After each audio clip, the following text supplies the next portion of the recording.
Good evening, Vibrant Adepts. We are live. And every time I hear that new intro song, I'm just like, that fits the vibe like nothing else. Thank you, Volo. Go check out Volo on Spotify or Bandcamp or wherever you like to get music, VOLO. And yeah, this is going to be a good one. I mean, full moon in Gemini, perfect night to be exposing perhaps the evilest of all systems ever imagined by humans. Or did humans even make this up? And before we start, everybody out there, say a little prayer to relieve us of any possible curses or whatever put upon this information, because this is some, we're all enmeshed in this shit, yet it's so perfectly hidden in plain sight. We're going to be talking about the Blackest of All Magick, Dylan Saccoccio, our guest tonight, his second book from the Spirit Whirled series. And if you haven't checked that one out, catch up. He's got that cover. I got this cover. Variant covers like comic books. You got to collect them all. And yeah, okay. So Blackest of All Magick. This is the second book in the series. It focuses mostly on the legal system, sorcery. And what is important to know going into this is how everything that's happened over human history that has led to this congregation, I use that word, sorry, accumulation of power, congregation of power, accumulation of yeah, I mean, yeah, it's an accumulation of power into the hands of a few, right? We see kings, we see governments, we see what have you owning all the land, and all of us regular commoners having to deal with property tax and all kinds of other bullshit. And it's really more like we're renters and tenants than true sovereigns in any way, shape, or form. And how did this happen? We've talked about this before, but we're going to go deeper into it. How did it happen that any group was able to actually grab hold of all of the land? Like, how did humanity even get to the point where you could believe that someone could own land? These are really important questions, because before, at a certain point, you would think that it was just you lived where you lived and the earth was the earth and you did your thing and defended your turf, but there wasn't like paperwork on it. So Dylan's going to take us through some notes that he prepared for us, and it's going to be a good deep ride. He wasn't really doing podcasts back when he wrote this book, so it's going to be great for him to expose this material onto the airwaves for us. And yeah, we're going to have a good time. So what's up, Dylan? What's up, Gabriel? Loving it, dude. And technically, the moon is in Taurus if you're going to do sidereal. Technically. And, if you go look out, people, right now, you can see Mars with it. Yeah, so what you're saying with that feudalism and stuff. So my latest book is really going to show how it traces back to Asia, the feudal system, and that feudalism was indeed an exotic plant to Europe. It's not native here, as is monarchies. And you can go back and see quotes I included in my previous books that prior to the time of the worship of Janus, Europe didn't have monarchies. Now, that's not to say there wasn't other difficult things going on, mainly people fighting over land to establish themselves and all that. But this is a system that can be traced. But like you said, Blackest of All Magick, that's why I called it that, is because when I started figuring out what they're doing with legalese and all that stuff, it really was the Blackest of All Magick. And still, I haven't met somebody or seen anybody's work who's done it as well as I have, and then actually tied it into the religious systems, because most people will overlook the fact that this is all ecclesiastic in nature and based on canon law. And Canaanites, CNN? Kanun, You think QAnon, yeah. You probably won't hear this on CNN. Yeah, QAnon. Mount up, Kanan, yeah. Mount up. Well, this is going to be for those people who, trusted in all these like psyops or whatever. But this is actually a system that's very well sourced, and you can look at it for yourself. And I won't waste everybody's time with the citations, but if you look through the material, you'll see it there. And it's very important because it doesn't matter. I think a lot of people think, like, when I touched upon all this stuff, I had like an axe to grind with like religious bodies or religious people or whatever. And it's not. It's this system, and it's all tied together. It's interlocked, and it's depriving us of rights, and it's depriving us, most importantly, of property. And if you don't own property, you become property, and that's the way it is. Well said. Gabriel, you got anything for this introduction to this topic? I know you've got your Black's Law Dictionary ready. Yep, I'm locked and loaded, ready to go, man. I'm excited for this one. Yeah, not much to add. Let's see, can these turn up? Got my common law community training manual. But yeah, I'm excited. Let's dig in.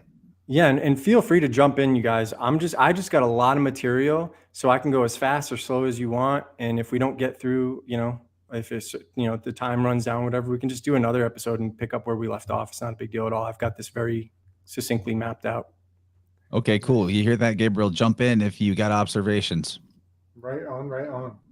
All right. So as far as the modern system is concerned, it ties to the papal bulls. And papal bulls get their name from bulle.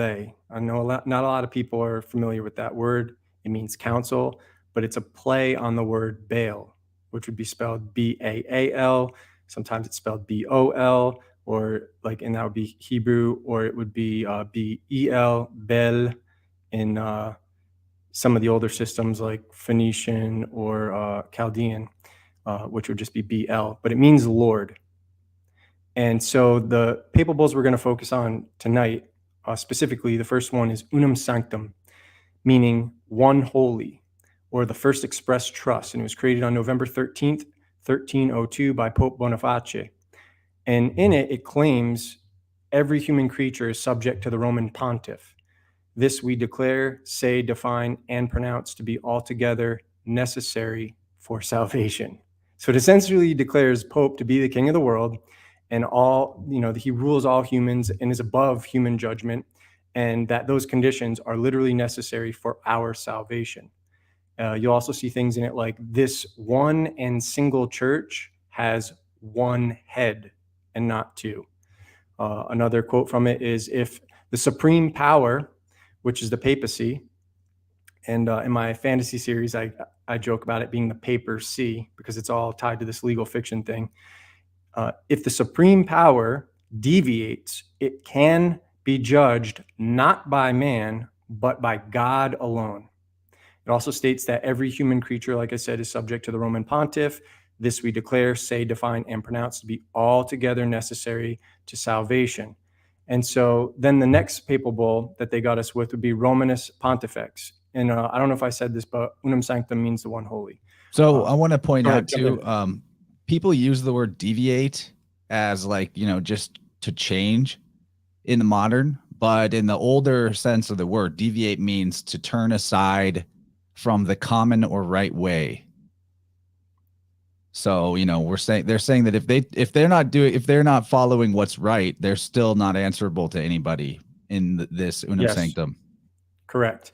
And just for people who, aren't sure about this, pontiff comes from pontifex, which is a bridge builder.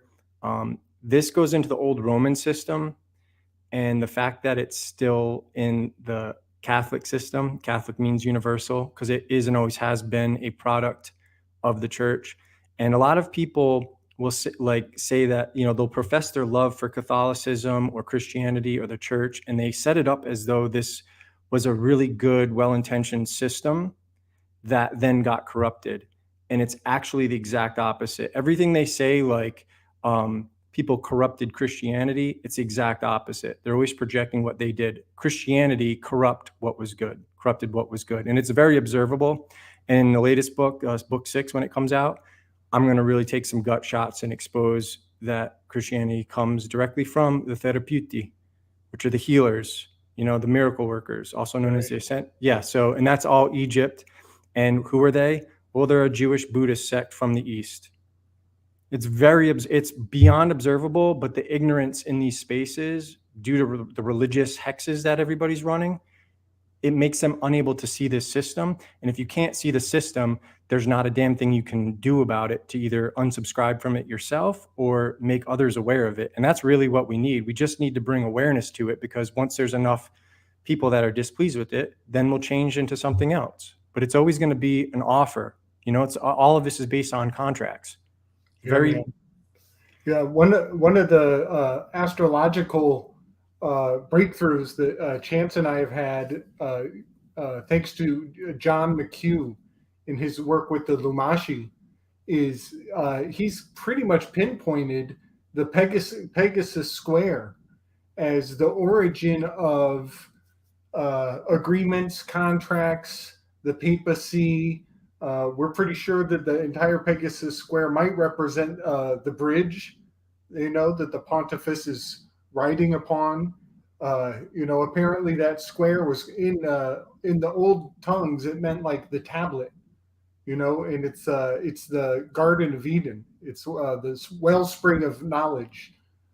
So it's just fascinating that we've got the Pope's claim is a stellar body, and we've kind of got that in our crosshairs.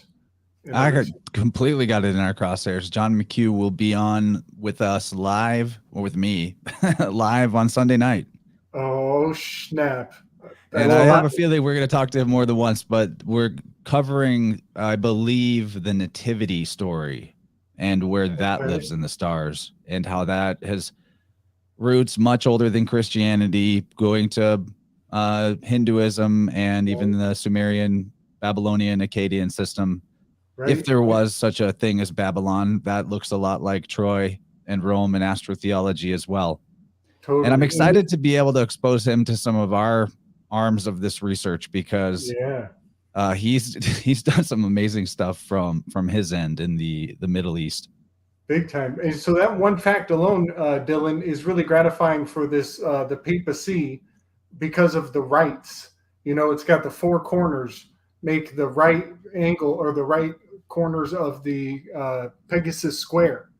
And so not only are those the rights of the two-dimensional, origin of knowledge that the Pope is putting claim on, but it's also rides.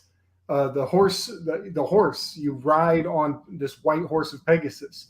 So all of this virtue signaling is actually astrological, and it's pretty profound that we've got a finger on the one place that they're laying claim, with Pegasus in the square there. Yeah, that constellation has got the serpent, the tree of knowledge. Everything is going on encoded in the Lumashi, or the constellation writing there, in the names of the asterisms and nearby constellations. It's all in that spot. Yeah, buddy. Well, the gods of the north are significant, because that's like, if you know where the northern constellations are, it doesn't matter. You can find everything else that you need to find from Pegasus, whatever. Don't quote me on this because it's been a hot minute, but I think according to the Etruscans, the Pegasus represented being the ability to sail by night. And that was really significant in the old world, is the navigation, like once they had the stars, but then with the invention of the compass, and that's another grabble, like the compass is way, way older than they want us to believe. That's pretty cool though. That's super cool to think about. Yeah, but I don't know, don't quote me on it, because it's been a hot minute, and I'm very particular, even like with my own people, like people throwing stuff out there. But then if I don't have the inscription and you're just making this shit up based on like, you're looking at the symbolism like tarot cards, that's not acceptable for me. So don't quote me on the Pegasus being sailing by night, but I have seen claims related to something like that. And it would make sense based on, you need to know the stars of the north, and at least in the old world to a degree. Right. Yeah. So let's get back to the papal bulls. The next one would be Romanus Pontifex, meaning the Roman bridge builder. And it's the first testamentary trust, as opposed to a testamentary trust is as opposed to like implied one. It's written down, it's expressed. They created that in January 8th of 1455 by Pope Nicholas V through a deed and will, which created a deceased estate, and it conveys the right of the use of land as real property from unum sanctum, which is the prior papal bull, because this stuff all builds on it on itself. And it was essentially it gives that to the control of that to the Pope, or the Pontiff, and his successors. What's this one called? Romanus Pontifex. And it says in it, again, like all of them, when you see it, it's always for perpetual remembrance, meaning forever. And thus all land, according to this writ, is claimed as crown land. And this represented the first Sestakevi trust, which deprives humans of all beneficial entitlements and rights on land. Yeah, Now, this is from Pope eugenicist. Eugenius, Eugenius. Eugene. I'll never forget the first time I went to Eugene, Oregon. I was like, man, this place has got some dark vibes. And then you start seeing all like the sorcery stuff around there, and then it's called Eugene. It's like, oof. Yeah, and so that would be the quote unquote the first crown of the triple bell of the triple crown of Baal, which is the Lord. And so you'll see that papal like tiara looking thing where it's like 3 crowns that he wears. In the mythological sense, you'd have like that number is very significant, as you saw with the last episode we did. It represents those 3 hashes, the tropics and the equator, and those are the 3 significant points that you need to know where the sun goes back and forth. And right, Jack be nimble, Jack be quick, Jack jump over the candlestick. Nice. And so, anyways, the third would be Aeterni Regis, and that would be spelled Aeterni, Regis, Regis, meaning of the eternal king, or the eternal king. And it was issued on June 21st, 1481 by Pope Sixtus IV. And it basically made the king and prince of Portugal and their successors exempt from interdiction, suspension, and excommunication by apostolic letters that do not make full and express and verbatim mention of the said indult. And I don't know if that's a typo, if indult is an old word, or if it's insult. I can't remember. This is the second of only 3 papal bulls that are deeds of testamentary trusts. Indult is a Roman Catholic word, is a license granted by the Pope, authorizing an act that the common law of the church does not sanction, which is what all licenses are. Technically, a license is the ability to do something illegal.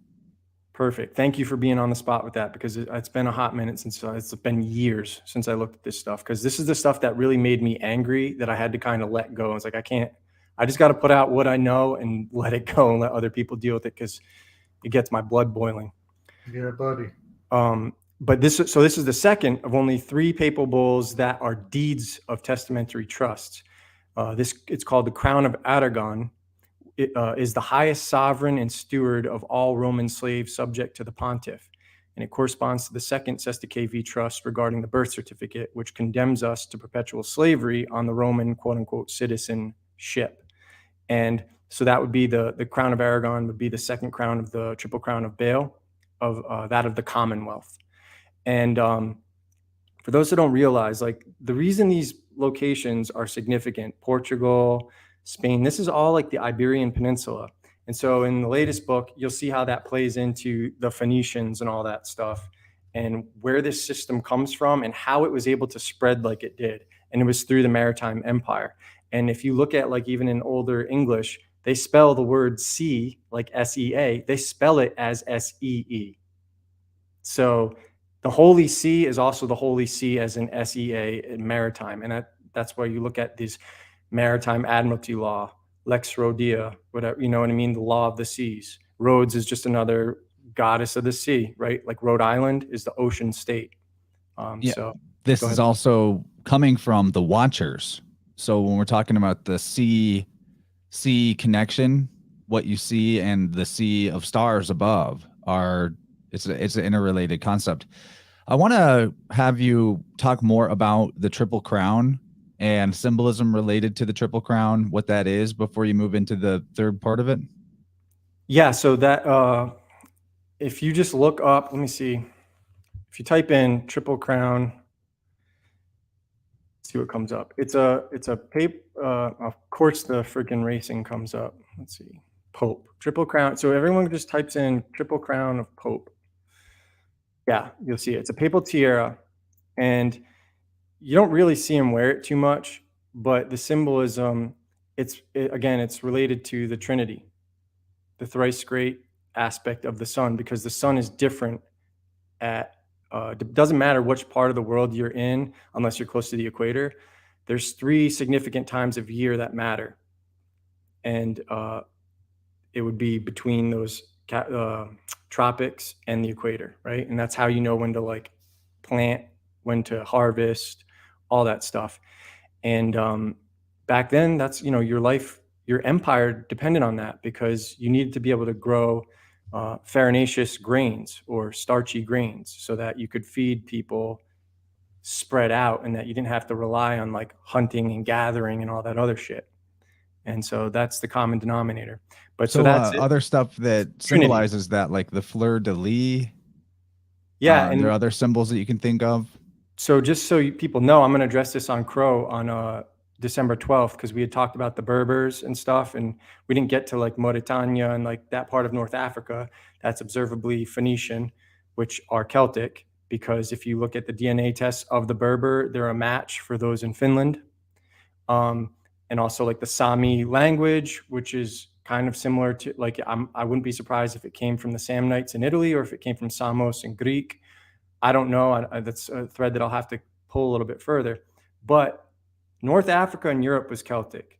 And this is the grabble that everybody's doing. They're trying to make it say that it's the exact opposite, that they moved in on all these cultures that had already built all this shit.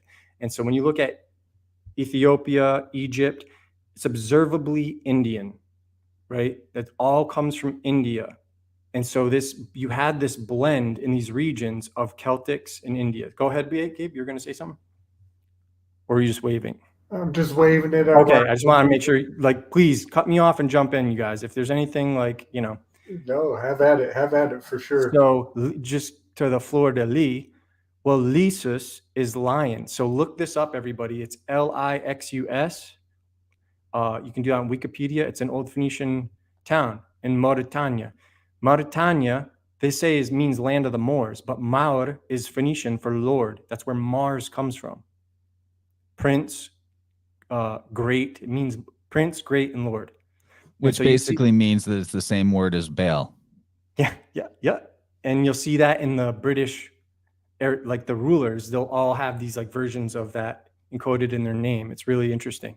And to go back to the legal system, that word also, magistrate means the same thing. And magistrate also could be said in older times as God, lowercase g, and judges are magistrates. So we're talking about the legal system. And the judges of the legal system are Baal, are Maur, all the above. Magi. Yeah. So you look at all of this, it's all connected, and that's what people don't want to see. But that, if you were to just boil down the spiritual symbolism up, just think of it as the Trinity, the thrice great. I feel like I've been breaking this down a little bit too much, but you have Brahm gives way to the three portions of the year: Brahma, Vishnu, Shiva. Shiva being winter, Brahma being spring, Vishnu being summer, right? Vishnu, Vish, Dag means fish, Dagon, Dagpo, Buddha, Jesus, right? So then which is, so Vishnu would be like Vishnu. So when we're talking about the bishops of the church are the bishops. That's what basically gave me a career. Do you remember that first Crow episode I did? I broke down the etymology of bishop, and it involved seers and all that stuff. And that basically is what popped my sales, that one episode. People were mind blown after that. And so just to show you like what it would look like in the Greek system, you would have that Kronos figure, but then it gives way. You have Hades as hell, or the sun in winter, black. That's why all these gods at the reckoning of the year are black, because the days are long, the nights are short. St. Thomas, Tammuz. You mean the other way around? The days are short, the nights are long. Yes, sorry. So St. Tammuz, yeah. So the longest night and shortest day, St. Thomas Day, St. Thomas Gray. Longest night, shortest day. Then you'd have the springtime, which would be Poseidon, then the sun going into springtime. And then you'd have Zeus, the sun going into summer. Same with, you could do it in the Roman world. They'd have Saturn giving way to Pluto, hell, death. Then you give way to spring, which would be Neptune. Then give way to summer, which is Jupiter. So all these things, it's the sun it's all, if you look at it, the mythology, at least as far as this cult is concerned, if you look at like a giant clock, every degree of that clock, a different thing happens in nature, a different thing happens in the sky, and they're encoding these stories to keep track of what happens at those time of year. And it can be really confusing, but that's why you have to learn astrology. Once you learn astrology, it's not as confusing anymore.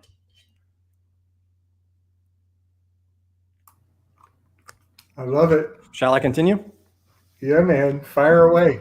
All right. So then we have the Bull of Indiction of the Sacred Ecumenical, representing a number of different Christian churches, and General Council of Trent under the Sovereign Pontiff Paul III. And that's the crown of the ecclesiastical see, that which made the triple crown of Baal thrice great. So it was written by Flemish monk Louis de Blois, and he gave this at Rome at St. Peter's, June 12th in 1542. And by this time, the church had lost much of its influence, but it was their way of trying to remedy all the evils of the Christian commonwealth and consolidate power. And like one of the quotes from it would be, whereas we deemed it necessary that there should be one fold and one shepherd for the Lord's flock in order to confirm the integrity of the Christian religion. So it's basically them trying to save face, because if you look at the history in that time, everybody was like that to the Pope. The Venetians didn't give a shit. They don't recognize, and you can only kill so many people who, tell the Pope and don't, it was easy for them to kill the Knights Templar, but the Venetians are a different story. They're a sovereign power. So what this all goes into is what we have. Actually, let me read this quote from a gentleman named Michael Edward, and it's from the U.S. Constitution gave legal ownership and control of the United States to London. And he said, and I quote, or wrote, "Neither the American people nor the Queen of Britain own America. The Crown Temple owns America through the deception of those who have sworn their allegiance by oath to the Middle Templar Bar.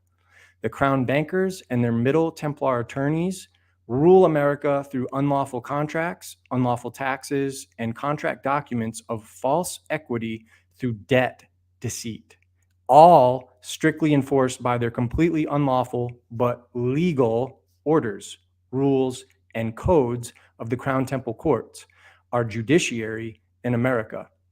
This is because the Crown Temple holds the land titles and estate deeds to all of North America." And for those who aren't aware, the Crown Temple is in the city of London. It's this tiny little thing that is running the show over there. And like people like the Queen and stuff, they have to get permission before they can even go into that area. It's not to be confused with the actual physical city of London. It's just like DC. It's a legal fiction. And the reason that is significant is people don't realize that we don't have common law in America. We don't have lawyers. We have bar licensed attorneys. You don't have a trial by jury. You have a trial with jury. The judge can ignore the outcome. So this whole thing is a giant charade that just keeps up to fool people, so they don't realize they're under martial law, which is emergency rule, which is it's built into the cake that the Constitution is suspended.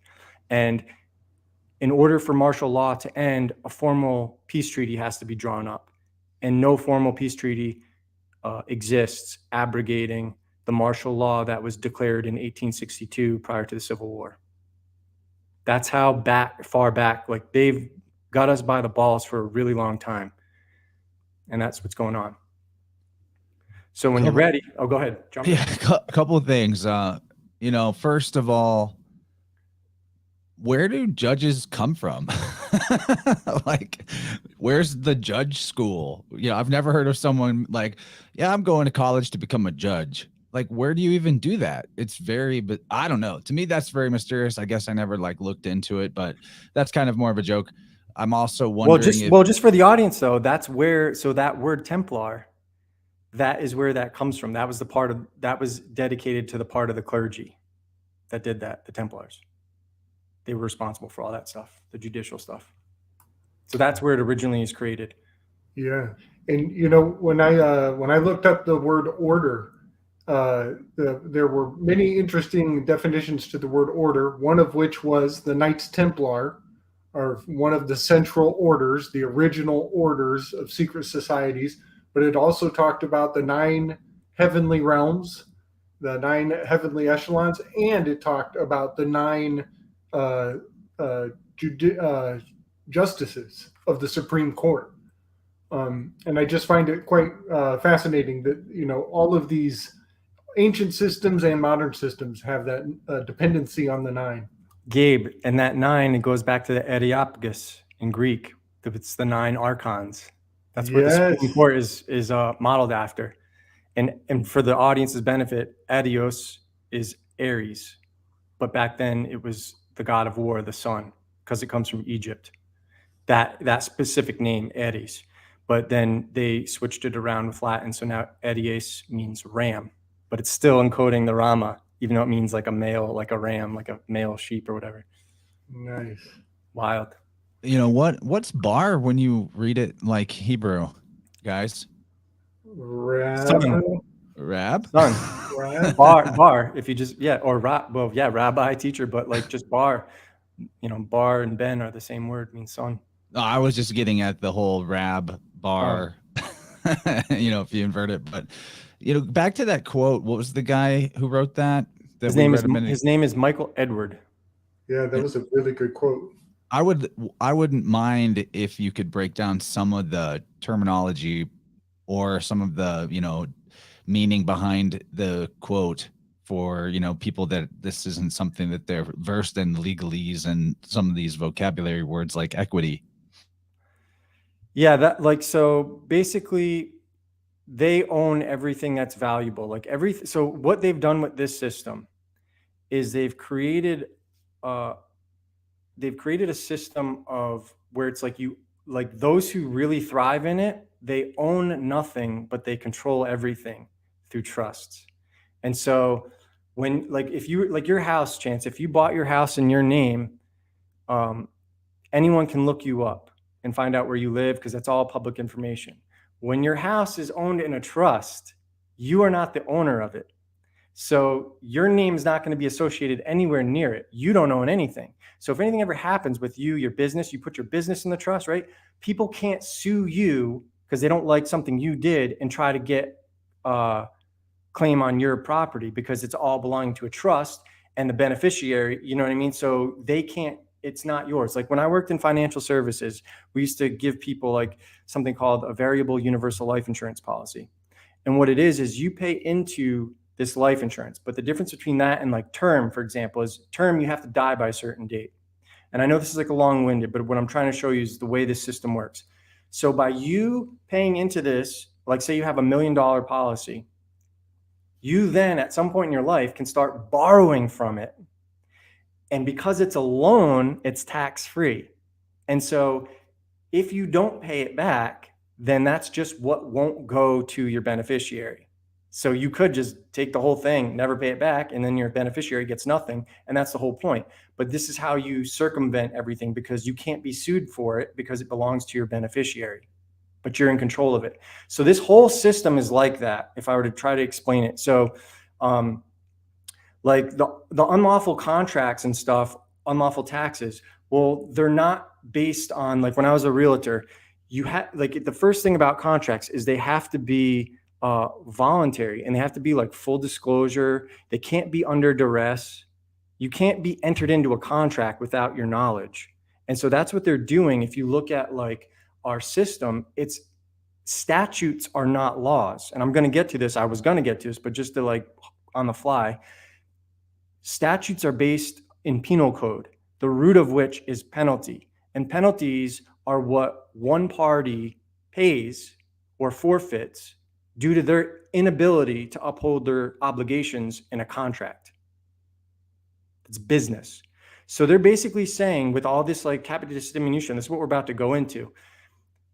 They basically created a game, and they forced everybody to enter into it because they've hijacked the commercial system. So in order to be in this system, you have to engage in commerce. But how can you live without engaging in commerce? You have to go back, you have to live a very bizarre way that's not compatible with modern standards of living.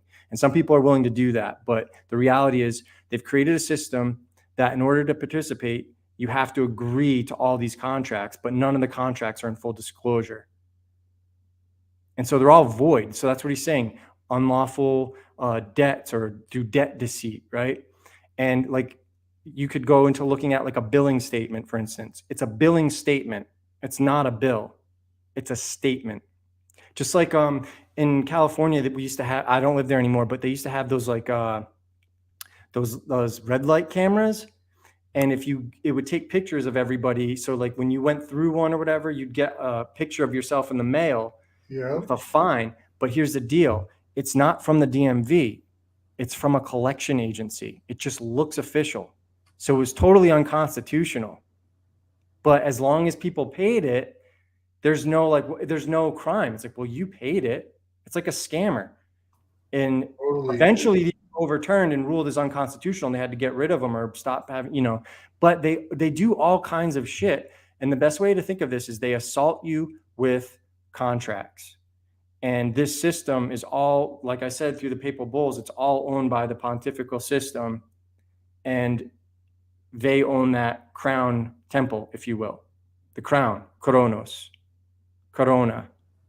Right. The mythology of Kronos eating his own children is so apt for this system you're talking about, especially when you describe the insurance policy, taking out loans against your own beneficiaries' insurance policy for your life insurance, right? Like you're eating the inheritance of the father, eating the inheritance of the child. And when you also just kind of across the board examine what's going on, it's a consistent theme of the energy of the future or of your children being stolen by the people of the present, if that makes sense. I mean, that's kind of what usury and interest and all that really is.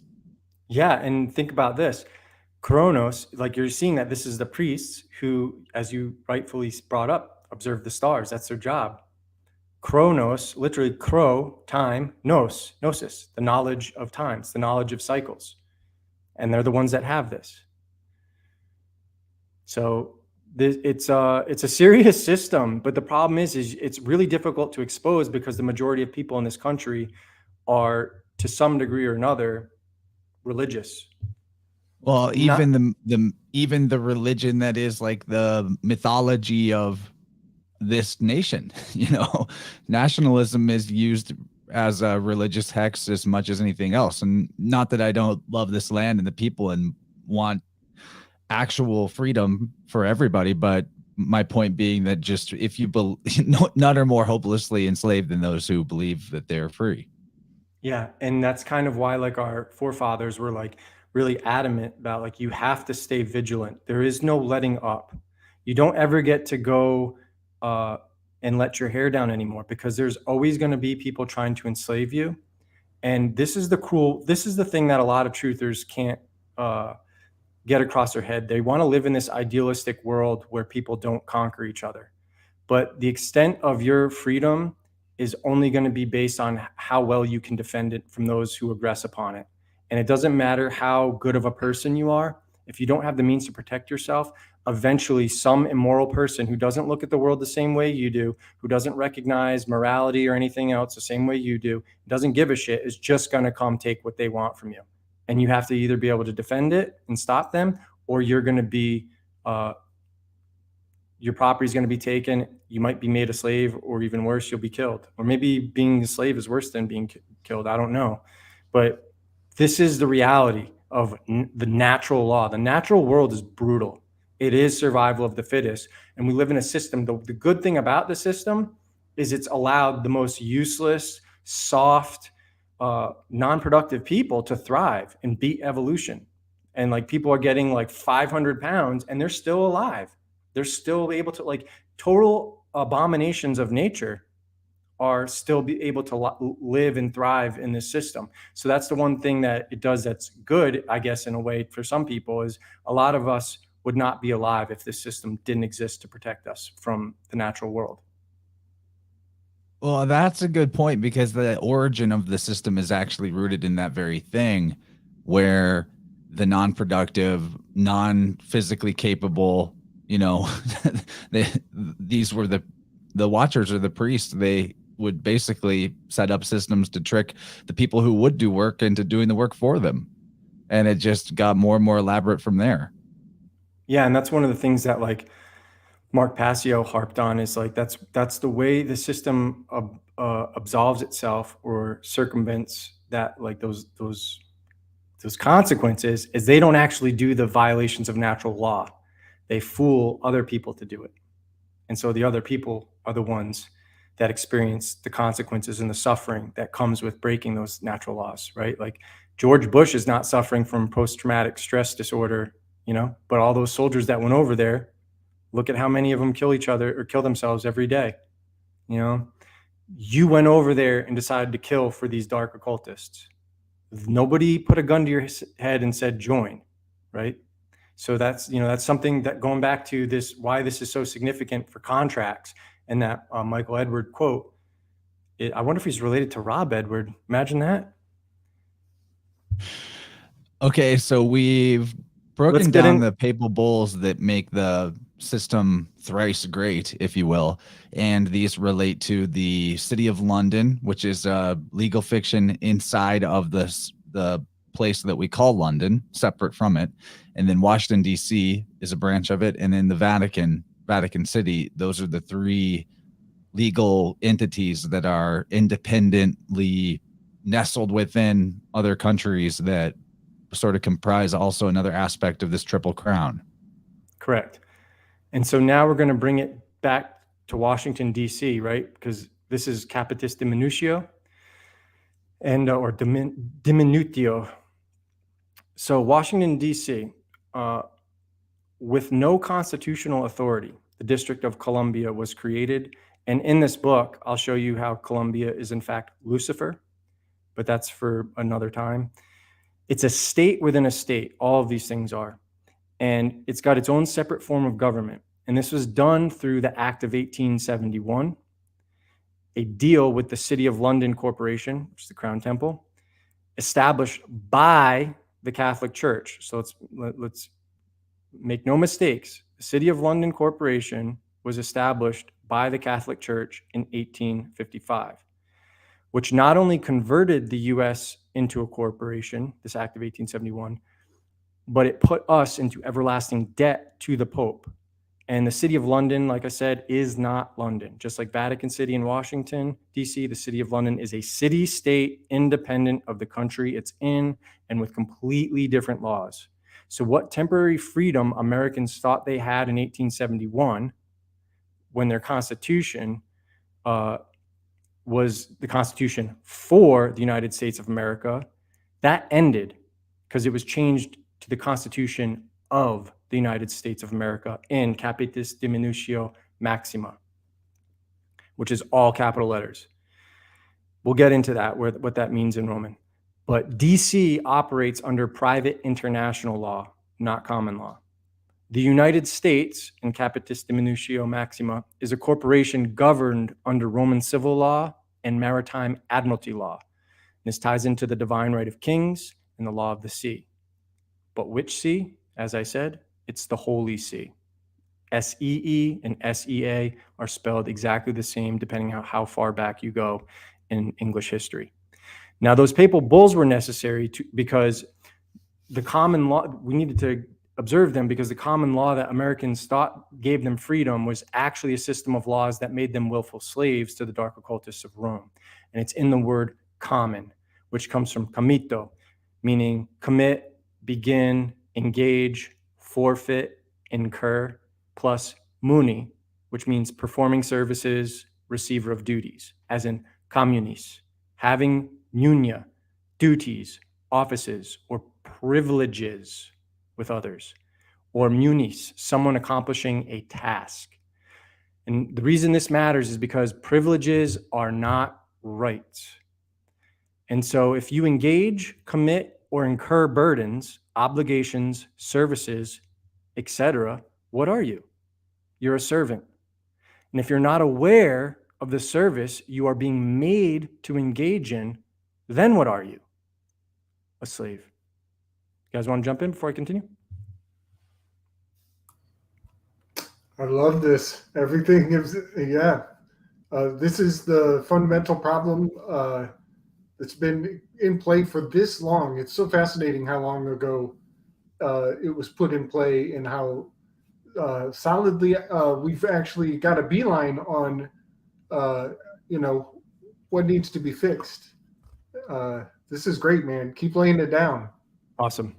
And Decoded asked if we sign our name or allow them to call you by your name and ID without, denying it 3 times. Oh, he was talking to Stacy, but it's just something to offer people.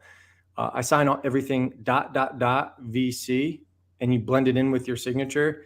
And at the very least, that shows that you're under duress or by way of coercion, which would negate the contract. And I'm not saying it's legally binding, but when you have if they were trying to assault you with showing you how you signed your names and agreed to all these contracts, if you could show that and look at, do you not see that ... That means I'm under duress, and it's known that means I'm under duress. Do you see that VC? That means I'm under duress. Vico actus. Like there's all kinds of little tricks you can do that aren't gonna like make or break anything. This is not legal advice, but they are setting a precedent for if you are ever called to before anybody to say you agreed to this shit, you can say, no, I didn't. You forced me. See? Oh, do you not see that here, here, here? And then like, oh shit, he is under duress. So then it's something that has to be acknowledged. That being said, let's go back to capitis diminutio. It's the diminishing of status through the use of capitalization. And there are 3 types. The highest, most severe and comprehensive loss of status is called capitis diminutio maxima, which is when a man's condition is changed from freedom to bondage or a slave. It's swept away all rights of citizenship and all family rights. Now, some people might say, well, Roman letters are in all capital letters anyway. I'm not saying that this goes back to Rome. I'm saying the system is based on that Roman concept, even though it does go back to Rome literally, but it might not, it's like this part of it is not as old as the ancient world, even though conceptually it is. Beneath this would be capitis diminutio media, where the man has lost his rights of citizenship, but not of quote unquote liberty. He does lose family rights. And then there's the lowest form or least comprehensive degree of loss of status, which is capitis diminutio minima, where a man's family relations alone were changed, but it left the rights of liberty and citizenship unaltered. Now, this is seen in, like, for anybody's watching this, this is seen in the way your name is spelled on any type of document that is related to the commercial system. So your license, bank cards, look at how your tax, your accountants or whatever address you in like official letters and all that stuff. You'll see your name is in a form of all, either like it's all capital letters, that's going to be capitis diminutio maxima. The way we currently write our letters, it's that would be the media one, which would be like the first letter is capitalized, but then the rest is uncapitalized. And then the lowest would be all in capital letters. Now, here's just a few examples. We're going to cite some legal cases that in that world of commerce, what they deem to be a person. You can look this up. Church of Scientology versus the U.S. Department of Justice. A person is quoted as being a variety of entities other than human beings. In Will versus Michigan State Police, a person is defined as, in common usage, the term person does not include the sovereign, and statutes employing the word are normally construed to exclude it. And then, wow. Yeah, in another case, it's defined as a sovereign is not a person in a legal sense. So when you see that, oh, it's the people, the whole people, with all that shit, that's all corporate stuff now. Wow. And that's why they don't let you cite these old cases, because I forget who it was, someone on Crow 777, one of those legal guys was saying, like, they literally don't let you cite cases beyond like the middle of like the 20th century now. But you need all those old cases that, prove the point that what they're doing, that expose them. And so you can't even use that or admit that into court anymore. So the point of this is not to get people to fight the system. It's to get people to be aware of it so they're not entering into it as much. Yes, yes. And that first one with the Scientology, that's pretty groundbreaking too. Yeah, that was 1979. So that one could be admissible. A variety of entities other than human beings. What the fuck? But that's when you see like corporations are persons, right? People. One of the definitions from Webster's 1828 of person is character of office. I like that one. Anything but blood and flesh, anything but a living man or woman. Right. So now I'd like to read you guys a quote. This gentleman inspired a lot of our founding fathers, and his name is Sir William Blackstone. You've probably heard of him. Commentaries on the Law of England in 4 books. This is from volume 1, written in 1765. And this is showing what the church did, right? With these sneaky little priests. He said, "Yet still it was found difficult to set bounds to ecclesiastical ingenuity. For when they were driven out of their former holds, they devised a new method of conveyance, by which the lands were granted, not to themselves directly, but to nominal feoffees to the use of the religious houses, thus distinguishing between the possession and the use, and receiving the actual profits, while the seisin, which is the possession of the lands, remained in the nominal feoffees. Who was held by the courts of equity, then under the direction of the clergy, to be bound in conscience to account to his sestike use for rents and emoluments of the estate. And it is to these inventions that our practicers are indebted for the introduction of uses and trusts, the foundation of modern conveyancing. But unfortunately for the inventors themselves, they did not long enjoy the advantage of their new device, for the statute 15 Ric 2 C5 enacts that the lands which had been so purchased to uses should be amortized by license from the crown, or else be sold to private persons, and that for the future uses shall be subject to the statutes of mortmain and forfeitable like the lands themselves. And whereas the statutes had been eluded by purchasing large tracts of land adjoining to the churches and consecrating them by the name of the churchyards, such subtle imagination is also declared to be within the compass of the statutes of mortmain, and civil or lay corporations, as well as ecclesiastical, are also declared to be within the mischief, and of course within the remedy provided by those salutary laws. That's a lot. Yeah, you're going to put that into common speech, right? Because yeah, there's a lot of words in there that, if you go back to words that we use all the time, like purchase, one of the meanings of purchase is to conquer. Any means of taking something that is not hereditary or by descent would be purchased. So yes, you could trade money for it, or like, again, back to Webster's 1828, that which is obtained by labor, danger, art, etc. And then you have to go in, like, what does it mean? Art doesn't mean what you think it means necessarily either. Art is actually technology. And then formally, it also means robbery and the thing stolen. So purchase has a lot of meanings. There's more than just that, but that's just one of the words in there that, you kind of need a more rounded understanding than how we would in common vernacular say these things. So basically, people need to replay that, share that, whatever, clip that, and study that as much as they can and look up everything on their own, because it's like a whole nother episode in itself. But just to show you, it's what I've been telling people with the feudalism and stuff. Before this system, you used to convey land through livery of seisin. So like I said, I think on the last time I talked to you, where you would literally, when you were transferring property, you would cut a chunk of the land, you would hand that to somebody with a branch from the property, and if there was like an edifice, you would give them the key, or you would give them some token, and you would do it in front of the community. So there's a bunch of witnesses that now show you transferring that property. And this is how people did that in Britain for as far back as you can see, until this system comes. And this system deprives people, because now it's all based on these titles and deeds and all this other shit. And if you can't produce those documents, they don't recognize your right to own it. And that's how they move you off the land. And this goes back to what I was saying to people. It is not idealistic. Nature is not idealistic, and people are never going to be this moral, enlightened race of people that doesn't do this shit and steal from others. It's just conquer or be conquered. Unfortunately, that's the way it's always been. I'm not saying it will always be that way, but this is why America has the Second Amendment.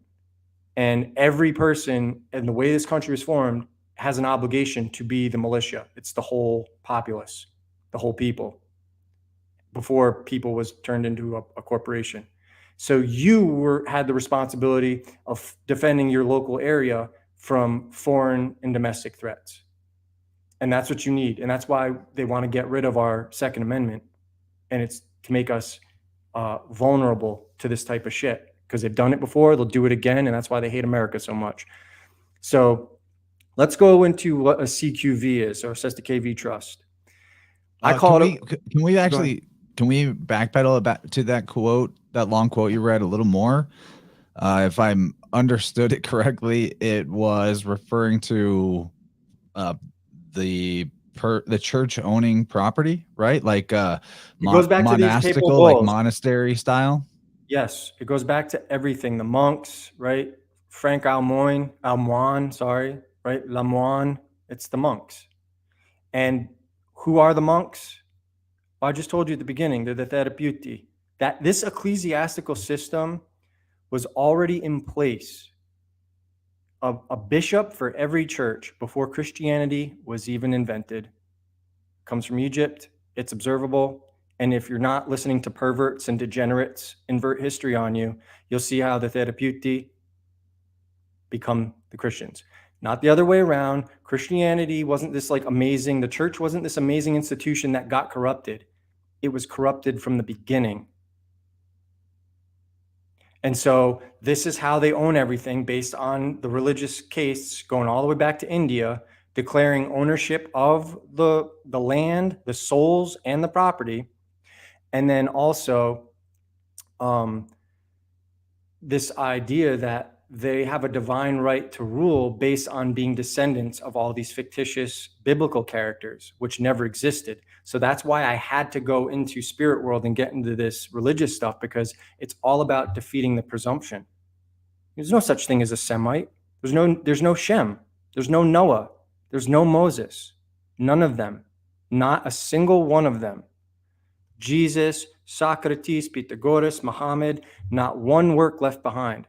Furthermore, not one document, not one original anything pertaining to the Gospels exists prior to the 6th century. It's all cursive fiction. Cursive fiction. I mean, it really is. It really is like, and the thing is, this is why this is the beauty of the system, how dark it is they, sorry, I almost said Doc, you know, the Massachusetts accent's coming out a little bit. Dark it is. They've gotten everybody to invest in all these religious stories. And so they will never turn against their religion to expose this system of slavery. And it's with every institution.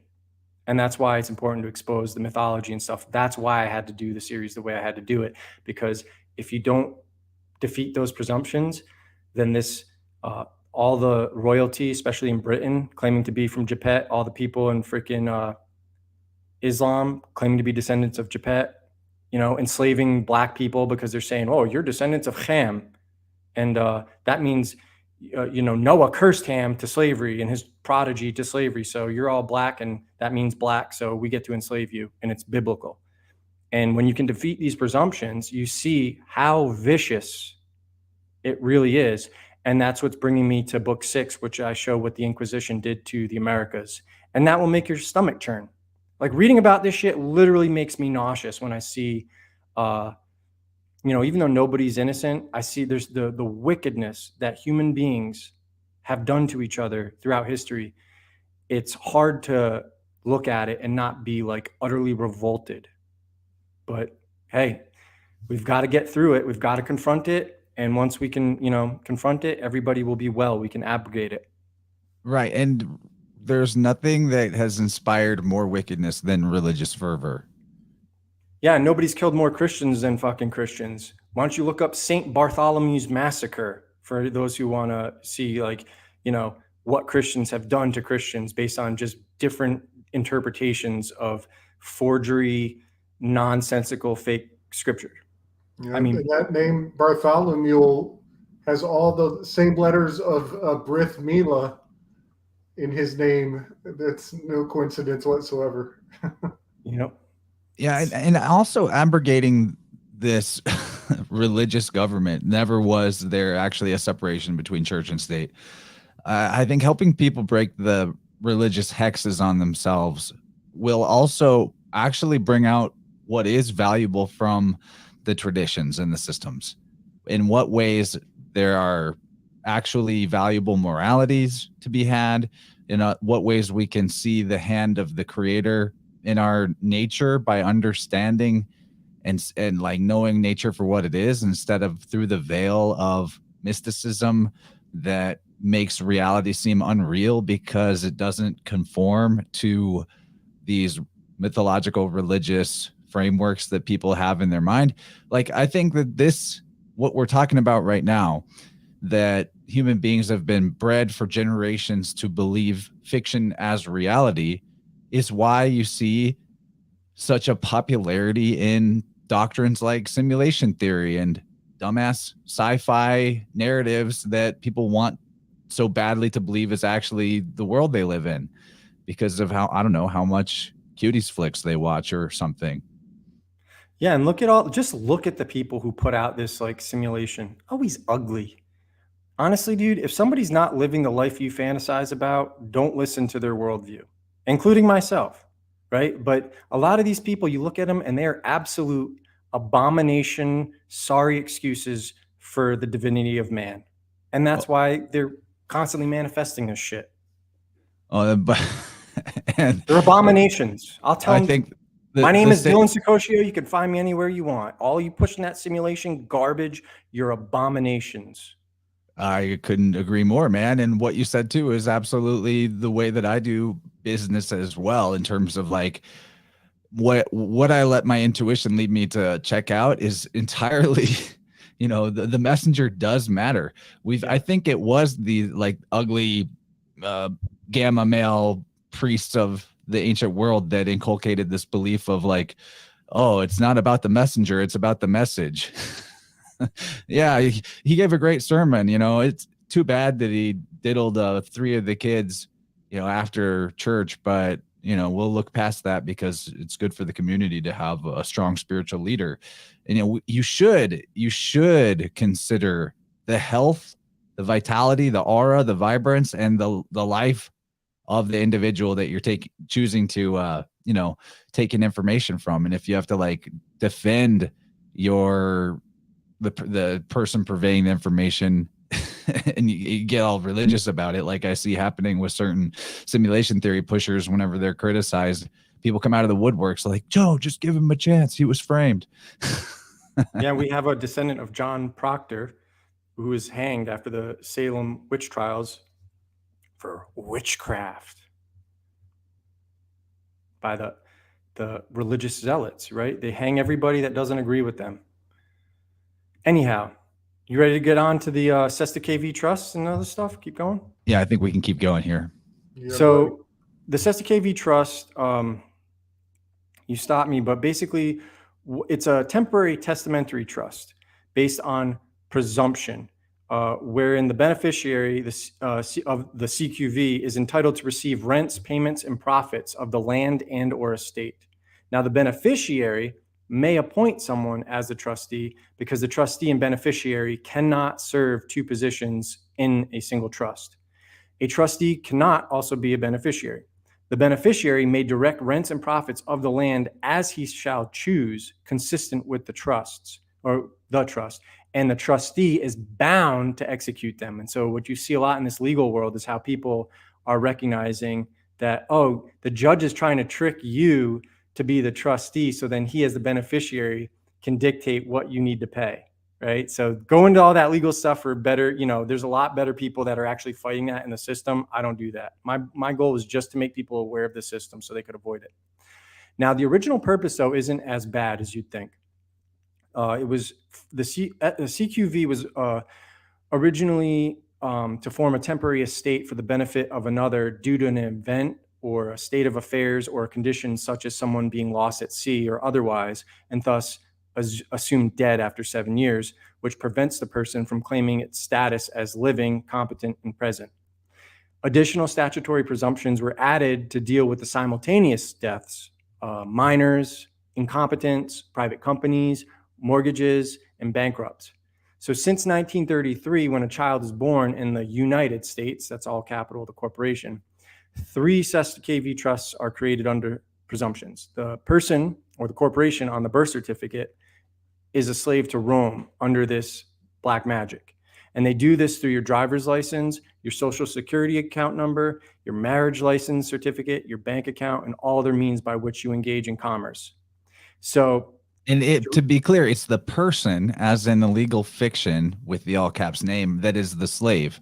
Yes. The living man is not the slave. And that's also part of this weird magic that circumvents the natural law consequences of slavery in the first place, I think. Yeah, and that first trust, that Cestui Que Vie trust, denies you the rights to real property, because as long as you're operating under that trust, they own it. You don't own it. It looks like your name, but it's not you.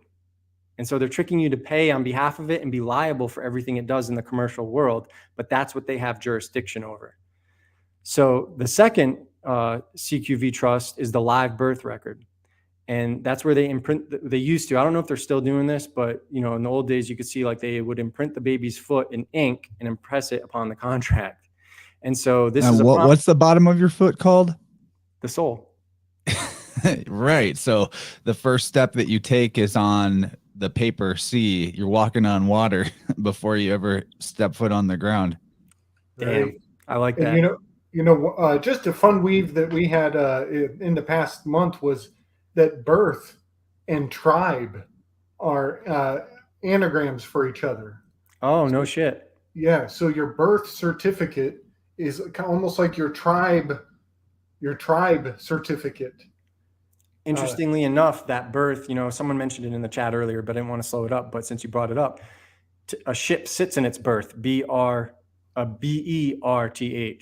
Yes. But I got another one for you, because if you spell out Brit, it's also a covenant in Hebrew. It would look like Berith, but it's pronounced Brit. So is there anything to that? It might be anecdotal. File it away, put it on the back burner. I'm not going to make a claim on that one, but I wouldn't be surprised, because it kind of is like a covenant. Well, I think some of the language syncs like that might just be coming from the actual thing that we call the logos, the real divine intelligence creator energy in the realm, like constantly trying to nudge and wink us like, hey, did you know this is what you're doing? I'm trying to show you something here. Pay attention, because the truth, the thing about the truth is it literally cannot be hidden. Correct. The truth is always present. It has to be. It's the nature of reality. Like that's something to comprehend about natural law is no matter what, the truth about your being, how you're doing in the moment, what's going on with your body, whether you look at the holographic information in your blood and see the shape of a kidney because you have a kidney issue, or whether you understand the emotional intelligence of, what part of your body just got injured and what that means for your inner state that you're ignoring, like that, on those personal levels, it's true, but also on all levels of the reality, the truth is always in your immediate environment, somewhere within the reach of your consciousness or perception. And part of, I think, getting humanity so focused on fiction, on multiple dimensions of fiction, whether it's entertainments or, how they identify who they are, who they think they are, etc., I think is because you need a constant assault of chaos, confusion, and distraction to keep people from seeing the truth right in front of their eyes at all times. It's always right under your nose. Yeah, and someone in the comments, I think Testrat 1, it's all done on bond paper so as to bond a demon. I don't know about the demon claim, wouldn't be surprised, but the bond thing is significant and people have exposed that as well. This live birth record, it's a promissory note that is converted into a bond and sold or transferred to the private central bank of the nation, which in America's case now is the Federal Reserve, which is run through the Crown Temple in the City of London, which was established by the Catholic Church and run by the Vatican. The third Cestui Que Vie trust is created when parents pass the title to the baby's soul, which would be the baptism certificate. And that's to the Roman cult as ecclesiastical property managed by the bar. So these 3 crowns again of Baal, this triple crown, they're the 3 claims upon all real property, all personal property, and all ecclesiastical property, which is everything on earth, all bodies, and all souls. And now we can bring it up into the 20th century where this really kicks into high gear in 1933. So what happened was on March 9th, 1933, a House Joint Resolution number 192-10 was voted into law. The resolution is the Emergency Banking Relief Act. This amended the Trading with the Enemy Act of 1917, whereby enemy was defined as other than citizens of the United States, to now define the enemy as any person within the United States. Do you want me to repeat that again, or do we see the significance how a person was later defined as a variety of entities other than human beings in 1979 and not a sovereign in a legal sense? Oh, now, say it again for the kids in the back. This is serious. This Emergency Banking Relief Act of 1933, anyone can go look it up. It amended the Trading with the Enemy Act of 1917. In the old one, it defined an enemy as, quote, other than citizens of the United States. To now, it defines the enemy as, quote, any person within the United States. So all corporations within the United States is now an enemy. And so the Emergency Banking Relief Act officially, through sorcery, put an end to America's gold standard and even threatened punishment for Americans who did not turn in their gold. And the act hypothecated all property in the United States to the sorcerers who control the Federal Reserve Bank. It also amends the Federal Reserve Act with a new subsection that states hold on a second. What they did with the gold. So I don't think anybody was ever formally rounded up, right? And put Gabriel, look up enemy in the Black's Law Dictionary. And go ahead, continue. While he does that, it's all voluntary. It's just like what they're doing with the Wuhan wiggle and the roll up your sleevers. They are now saying, oh, well, we didn't force you. We didn't, you did it yourself. It's not our fault. It's like, no, you threatened everybody's jobs. You were aggressive to them. You threatened to fire them. People got fired for, you know what I mean? Like everybody has been discriminated. People have destroyed lives, families, you name it, destroyed the economy, everything. And they're going to hide behind the fact that, oh, well, you chose to do this. We didn't make you. So it's just the same thing with the Emergency Banking Relief Act. They offered to give you paper money for your gold. And then that's what they gave you paper money. And then they jacked the price up. At the time, I think gold was like $20 an ounce or something like that. Now then they jacked it up to like $35 an ounce or whatever. So they basically stole the purchasing power of everybody's wealth and gave them paper money. Totally. I often think of the Huck Finn and how he tricked that other kid into doing the work for him. And not only did the other kid do the work for him, but the other kid paid Huck Finn to give him the privilege to paint the fence for him. When you tricked the apple out of the other kid, is kind of like a metaphor for what happened when they took us off the gold standard. It's like they're pissing on us and telling us it's telling us it's raining. Yeah, exactly. Okay, so I got enemy here. One who opposes or inflicts injury on another. An antagonist. 2, an opposing military force. 3, a state with which another state is at war. 4, a person possessing the nationality of the state with which one is at war. 5, a foreign state that is openly hostile to another whose position is being considered. I wonder why it doesn't say persons in the United States. There's more. There's a public enemy. Let's see. A public enemy is a notorious criminal who is a menace to society, especially one who seems more or less immune from successful prosecution. 2, enemy. 3, a social, health, or economic condition or problem that affects the public at large and is difficult to control. Wow. They include the social condition. All right. Well, so this is going to play So into... that's how they're able to declare war on cooties or something like that, you know? Yeah, and the fact Yes. that we're technically all still under emergency law because nothing has abrogated the commercial conflict known as the Civil War. Totally. So the Constitution doesn't matter. It's all show trials and stuff now. And so the Emergency Banking Relief Act officially, oh, I already said that. Where was I? Oh, so basically what it did, it also amended the Federal Reserve Act with a new subsection. And so the public debt was converted into a public trust based on ancient Roman trust aforementioned. The sovereigns, under the Blackest of All Magick, became collateral for the public debt, along with their labor, their property, their souls, their credit, their sons and daughters, and their bodies. And that's why they can just keep, racking up the debt, because we have been made the collateral. There is no more collateral to give these people for our insolvencies. And this is what happened in 1933. It's a giant bankruptcy proceeding.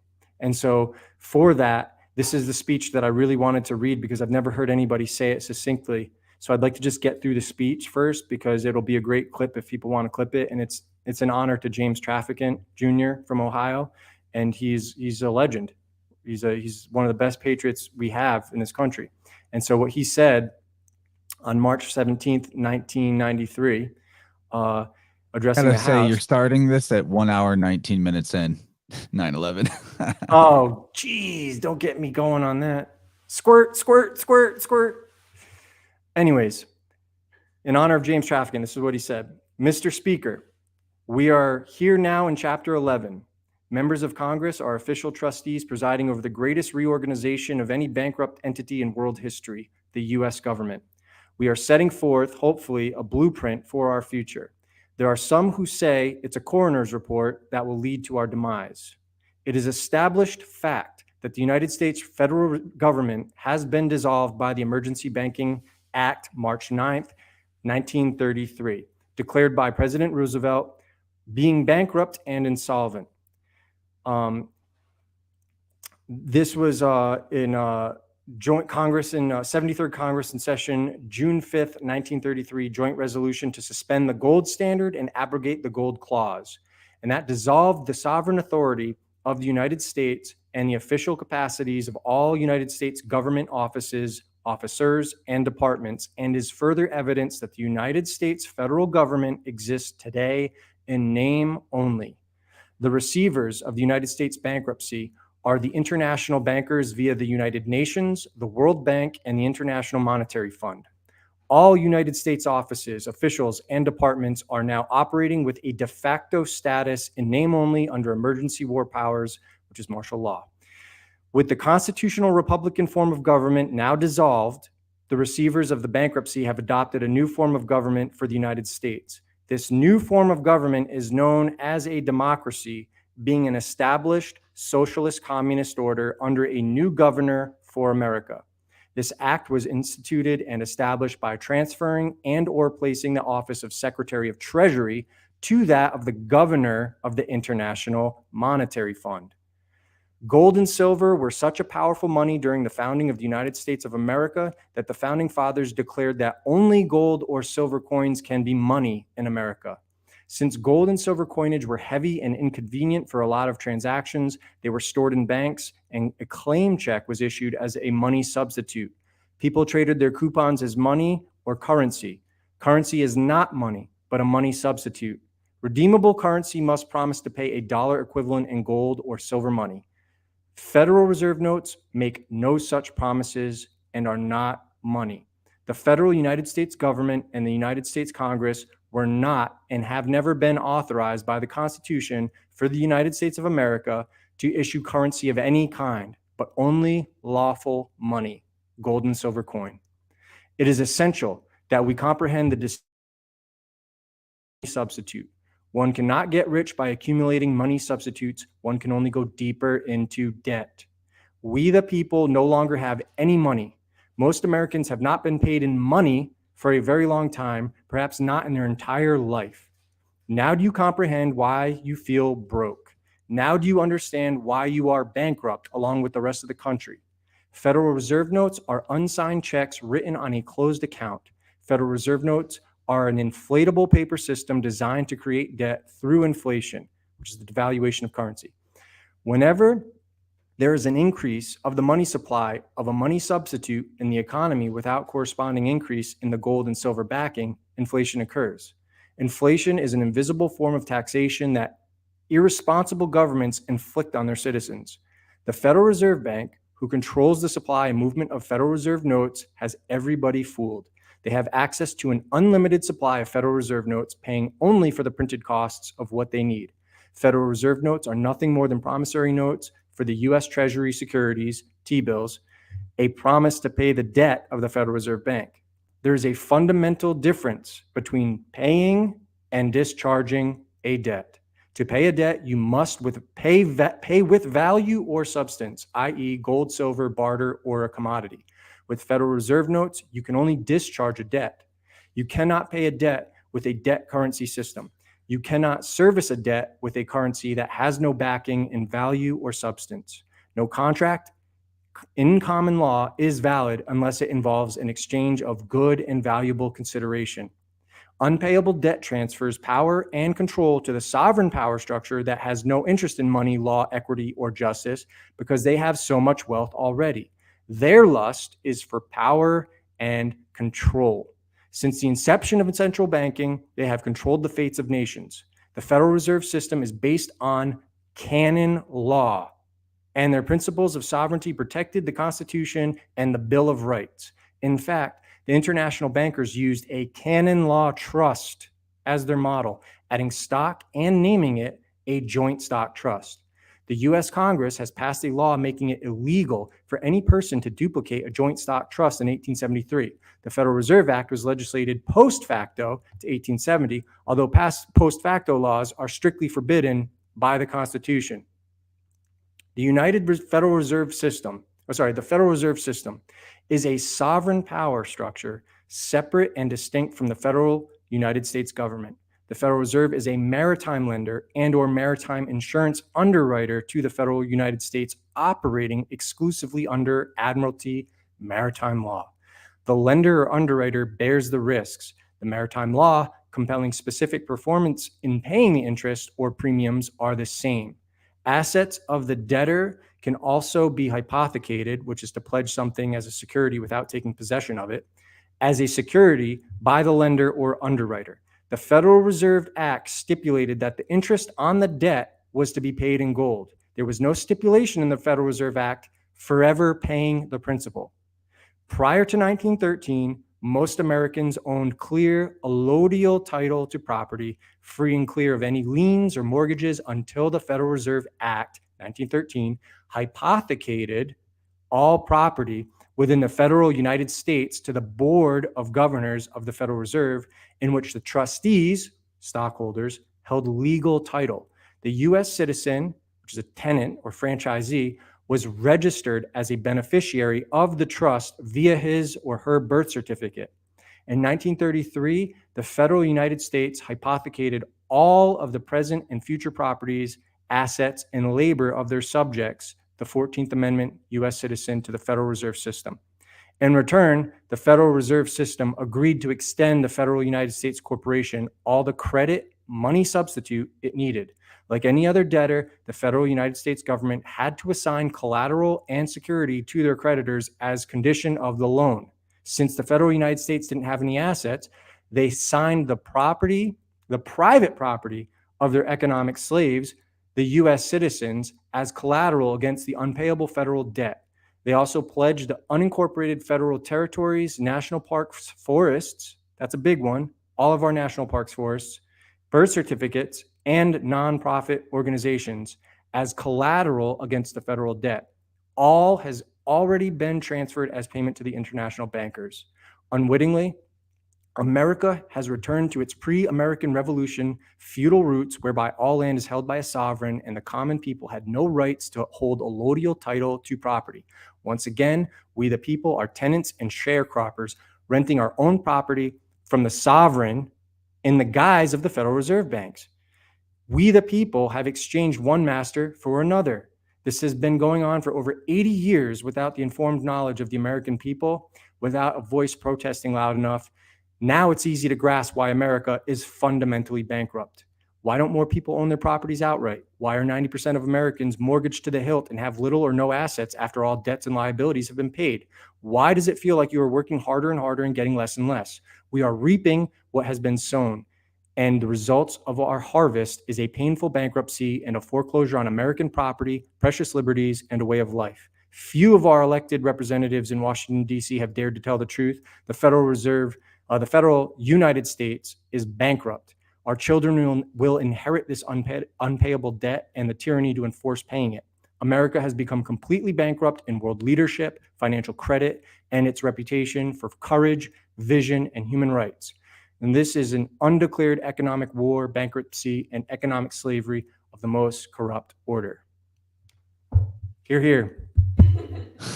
Hallelujah, man. Hallelujah. And unfortunately, he died by a tractor falling on him. Oh, shit. Okay, so that word hypothecate, the land, the birth certificates, everything is hypothecated, right? That is a pledge originally referring to, okay, I'm just going to read it here. Hypothecate, to pledge, and properly to pledge the keel of a ship, that is the ship itself, as security for the repayment of money borrowed to carry on a voyage. So basically, the keel of the ship is the wood and timber, the actual material of the ship. So to be like hypothecated, our very flesh and blood bodies are pledged in this system. It's beyond just a legal fiction at that point when you use that word. And Chance, think about this. That hull is also the nave, right? The navel. So the nave of the church is like that almond, that Vesica Piscis, but also this is where navis comes from, Hebrew prophet, Latin, it's going to be a boat. That's where navigator comes from, navigation. So this is, for anybody to say that this is not related, they're absolutely ignorant of language, symbolism, and the system itself and where it originates. Gabriel, you want to weigh in on that amazing speech right there? I agree. It really does boggle the mind, the consistency of the this language that is the law, and how it is immediately infused with navigation of the sea and the stars. Nautical aspects. Even like approach the bar. It's obviously it's the sandbar, but it's also the bear star is, getting your reckoning, your crowning, your orienting, your thoughts, facing the right direction. You just made me have this sync, Gabe. Yeah. Bar is sun. Approach the Son of God. Right. For your judgment. Mm-hmm. Yep. And the what is a City of London? They call them the Inns of Court. And the Inns of Court is a weird word. It actually means the beginning or the source or, the wellspring, but they call it the inns. Yeah, and people need to go look these guys up. It's wild. When you see the religious ceremonies and the way they dress and stuff, it is like nothing you've ever seen. The City of London guys? Yeah, the Inns of Court, yep. But I'm like the Energizer Bunnies, guys. When you want me to keep going, start talking about the roles of an express trust. You just let me know. I got kind of sidetracked just thinking about that we're hypothecated, and we ought to keel haul these guys that have pledged our keels. Right. Yeah. All right, matey, make them walk the plank. That's a word to look up. Keel haul. I think somebody out there deserves that. Yeah. And also all their rituals, like you were saying, Dylan, their rituals are so, juvenile and like strictly theatrical, and, doesn't really have any foundation in, real remedy in this realm. It's just fascinating how it's just, pomp and circumstance, empty gestures. And just make sure for the audience, because I think we forget about this. This can be really overwhelming for people who are just stumbling upon this stuff.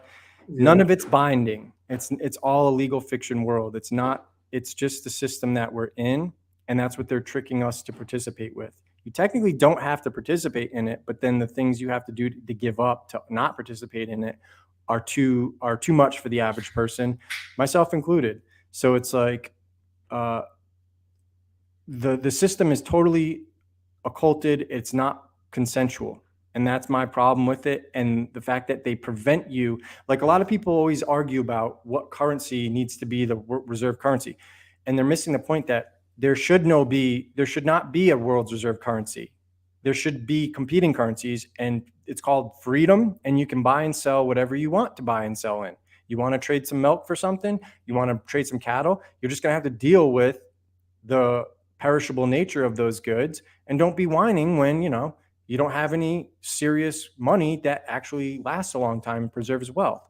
But the idea of corralling everybody into one currency so that then they can tax all the commercial transactions, that's the friggin' problem. And if you get rid of that, there's no more problems. Gold, crypto, it doesn't matter what you use because it's all legal. And when you're not paying taxes on all this nonsense, then it works. The only reason it doesn't work is because everybody wants to control this world currency thing so they can control the world populations and commerce in general. So like, just look at the symbolism of the Inns of Court. This is from middletemple.org.uk. So there's your Pegasus, Gabriel. Yeah. There's your Agnus Dei right There's here. your Lamb of God. Yeah. Do you guys have any breakdowns on any of these symbols before I take this off the screen? Just that we're, I guess it's kind of a split that we see Leo with the lions, but then Aries with the lamb for sure. And Pegasus technically is in Aquarius, but it's huge. It bridges all the way to Aries as well. I've got something to say. Yeah. Because a lot of people don't appreciate when I syncretize this and they say, oh, Dylan's just seeing the sun and everything. But the monogram, or the old symbol of the god Saturn, which was the sun, is the sign of the cross together with the ram's horn, an indication of the Lamb of God. Who else does that, bears that? Jupiter. Go look at the astrotheological symbols, or the astrological symbols of Saturn and Jupiter, and you see I will be right again.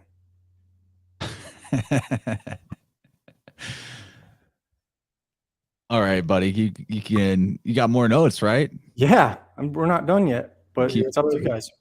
So let's carry on. Let's go for the roles of an express trust. We've already established that a certificate is a document evidencing ownership or debt. I don't think we established that. This is copied from my book, so that's the material. For those who don't know, a certificate is, in legalese, is a document evidencing ownership or debt. So that's the real thing. When you see birth certificate, they own you, or they own that trust, and you're indebted to them. So the birth certificate or certificate of live birth is signed by the state registrar. When a man's condition is changed from freedom to bondage, a slave, that would be the capitis diminutio maxima. Now that would make it a bond, would it not? So a straw man, also known as strameneus homo, is a corporation, a legal fiction, a debt note signed by the slave and assigned to a live man or woman that is phonetically the same name but completely different in terms of green language. So that CQV is not the living flesh and blood sovereign inhabitant, the living soul, whichever, the living person can never be made a slave. You can be, someone can take control over you, but you are not ever actually a slave. You're just in some sort of non-voluntary situation.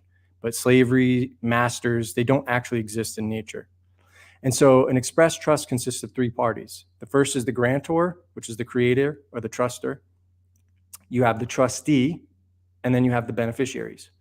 So the grantor surrenders ownership of property to a legal person, the trust, to be managed by the trustee on behalf of those who are to benefit from the arrangement, the beneficiaries. Sestique v. trusts are merely formed by fiat, which is authoritative decree, sanction, or order, which is why all paper money is called fiat. Fiat is also defined as an arbitrary decree or pronouncement, or in other words, man's law, sorcery. That's the whims of man.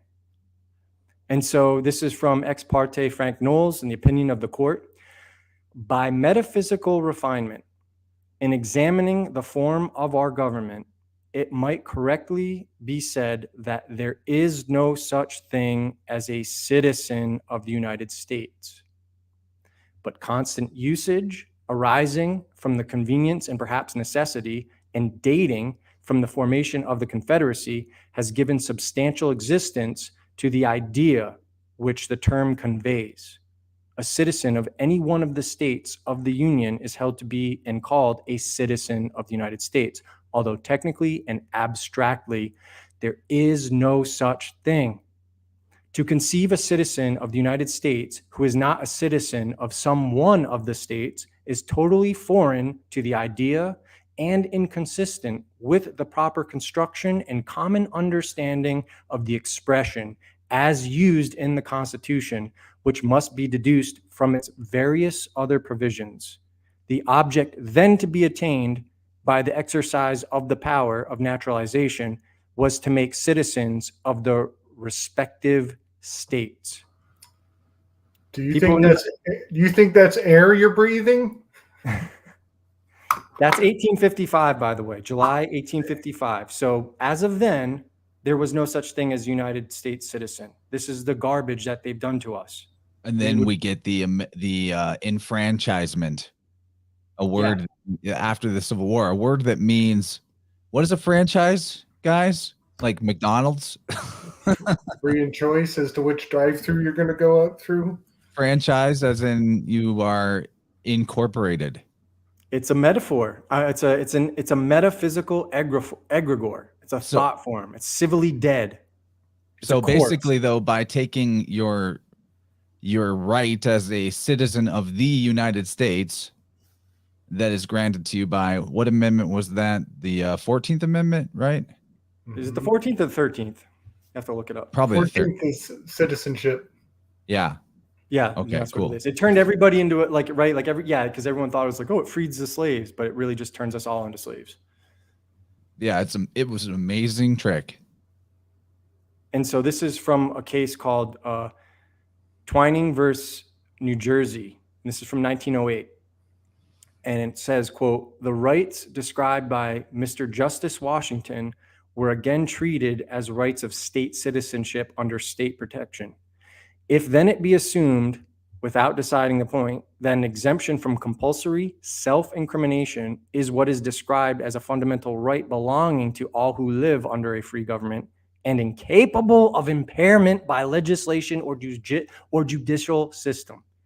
It is, so far as the states are concerned, a fundamental right inherent in state citizenship and is a privilege or immunity of that citizenship only. Do you guys see that? If you are a state citizenship, you are incapable of impairment by legislation or judicial decision. Not the U.S. citizen, though. They can't do this shit that they're doing to us in courts that they're doing it back in the old system. I seriously wonder if the U.S., if it no longer means United States, they took the A away, then now it's just U.S.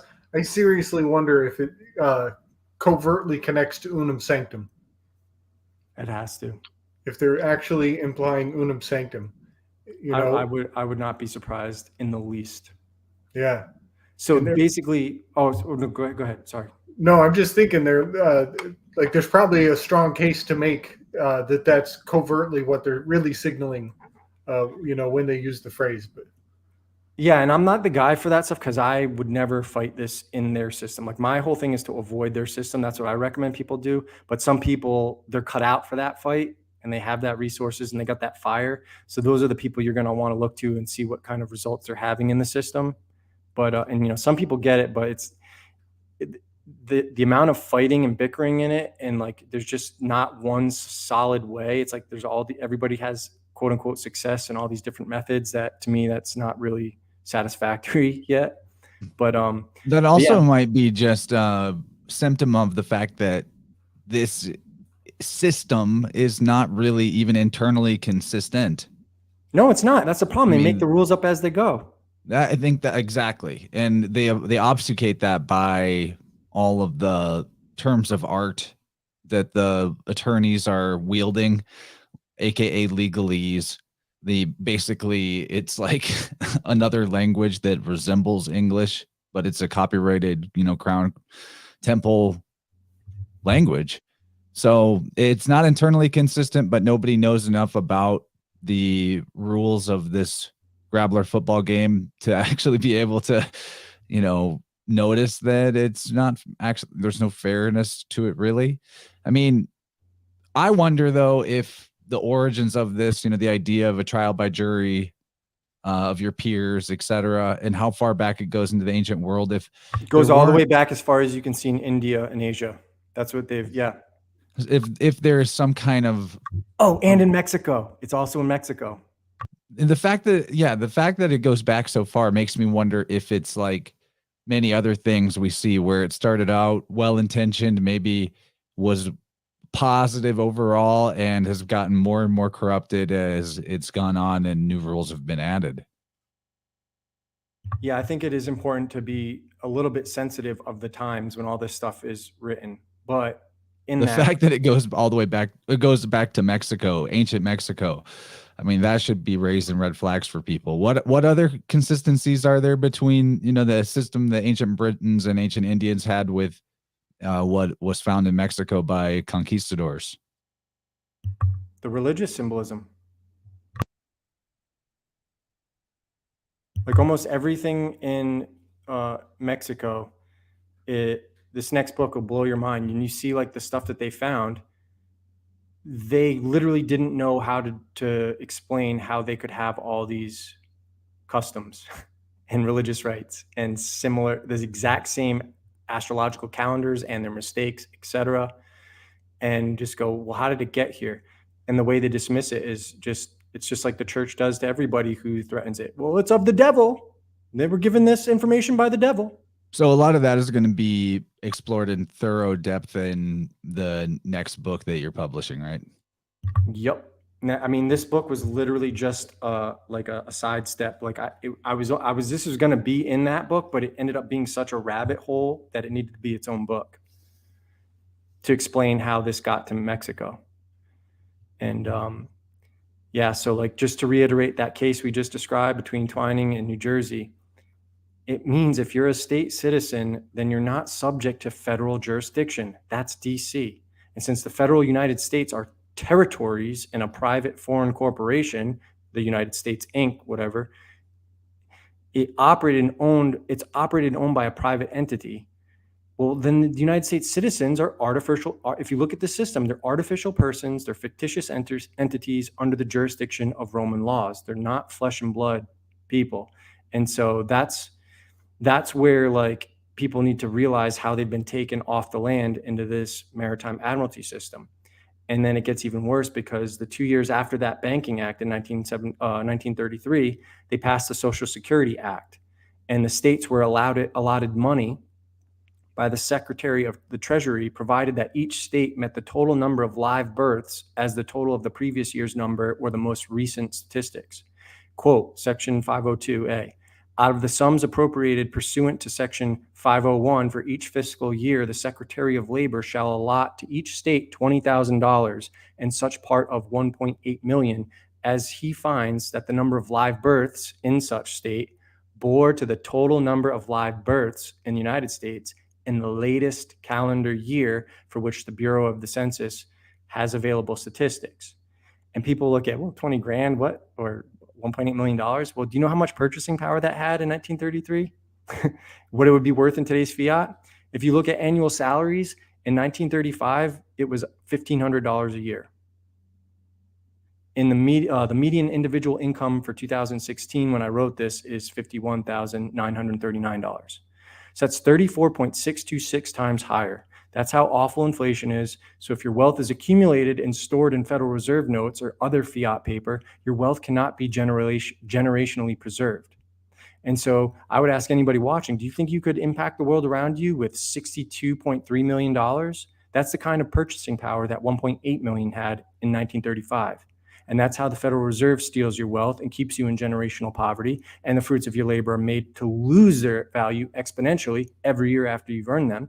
And if we get stuck in these central bank digital currencies, which would be programmable, there's no end to what they could do to us to devalue our purchasing power. There's no end in sight. In fact, even this system no longer exists in America. You no longer need wheelbarrows full of cash to get a loaf of bread. You can get. They could just shut it off, Chance. They could just say, "Oh, we don't like InnerVerse podcast. You can't use that currency outside of 5 miles from your house." Yeah, and that's them being nice. Yeah, if they're like really mad, they just say you can't buy anything. 100%, dude. It's scary, but that's why this is so serious. And I'm not saying digital currency is all bad, because it facilitates the fast transactions that we're accustomed to. The problem is forcing people to do that and only that. Just like forcing people to use gold and only gold is a bad thing, right? Because there's only so much. So, and that presents a whole nother problem, but that's not for this. In 1921, the Shepard-Towner Act then incentivized the states to create birth registrations to report to the Board of Maternity and Infant Hygiene in order to receive money from the Treasury under the condition that each state's population bears to the total population of the states of the United States, according to the last preceding United States Census. And it was created under the guise of women's rights and protecting children. And if there weren't a private entity like the Federal Reserve owning, through theft and subterfuge, the United States of America, vital records would indeed be useful. But through birth registrations, which became birth certificates, hence the need to be signed by the registrar, they created the federal child, hence the enactment of the federal child welfare laws. The Shepard-Towner Act expired in 1929, but then was expanded upon in the Social Security Act of 1935. Now, if this just like all that shit about infant hygiene, the fact that the enemy could be a social problem like cooties, that the talismanic phrase public health is invoked whenever extreme tyranny wants to be, laid down. I think that's all also very important connections back to the origins of the system with the therapeutae. The miracle healers, snake oil. Yeah, the miracle workers, and they are devils working miracles, even admitted.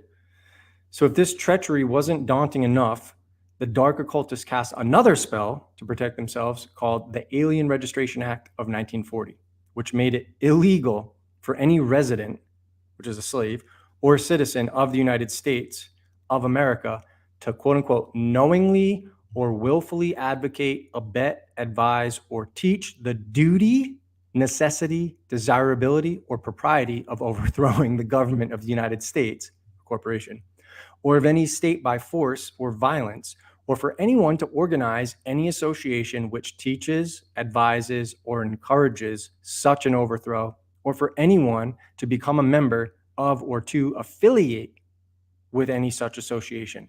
So our founding fathers are telling us it's our duties to overthrow corrupt governments if it ever happens. That's why they're arming us. And now we've got the Alien Registration Act of 1940 that says if you talk about this stuff, it's illegal.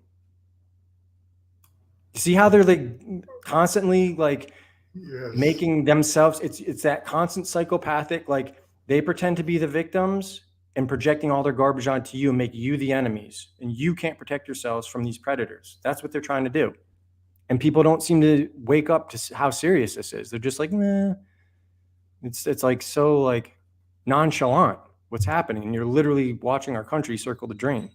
And back to the Trading with the Enemy Act, I think maybe so Jim and Rachel Maiden showed us in the call-in line the word enemy from the 1891 Black's Law edition. And it's the nation which is at war with another, or a citizen or subject of such a nation. I think maybe what's being said there, Coltley, is referring to that state citizen of one of the natural states versus U.S. federal citizenship. That the enemy referred to in the Trading with the Enemy Act is the flesh and blood human being on the land from Missouri or Iowa or whatever, as those are not the same nation as the corporation called the United States? It's possible. I don't know. But the thing is, you have to remember these people are bound by the same system. So they have to always leave themselves loopholes. And so that's what I think all of this is for. So like when they were confiscating gold and they weren't really confiscating gold, people will be dramatic about that. It was just a law that was passed. Everybody who turned it in voluntarily. That's how it always works. Yeah, I don't think there's one case of anybody being rounded up. Like people have kind of talked about that, but I don't think they've ever proved to be one case of the government like raiding you and stealing your gold that may or may not be there. Well, it's the same with what happened with the most recent PSYOP was, they told you needed the cowpoke to do this or that. But if you actually just knew your rights, you never needed it. I mean, people crossing borders, there were on the news, they're like, you got to get the poke before you can come to and from the United States, to and from Canada. And I knew people that did that, and they did not have to get a poke or a test or anything. So I think they use the media and always have, whether it was the newspapers back in the day or CNN, Canon now, right? That they convince people that, yeah, there's this bullying coercion going on, but really it's convincing them to be afraid of bullying or coercion and do it to themselves. And no one ever actually makes you do a damn thing. And that's like one of the things, the reason they're able to use the media is because Obama got rid of the Smith-Mundt Act, which prevented the CIA and anyone else from using propaganda on American citizens. So once you get rid of that, everything they've done is quote unquote legal. And they can, justify it any way they want. Well, we had to protect you. But notice how the merciless always beg for mercy.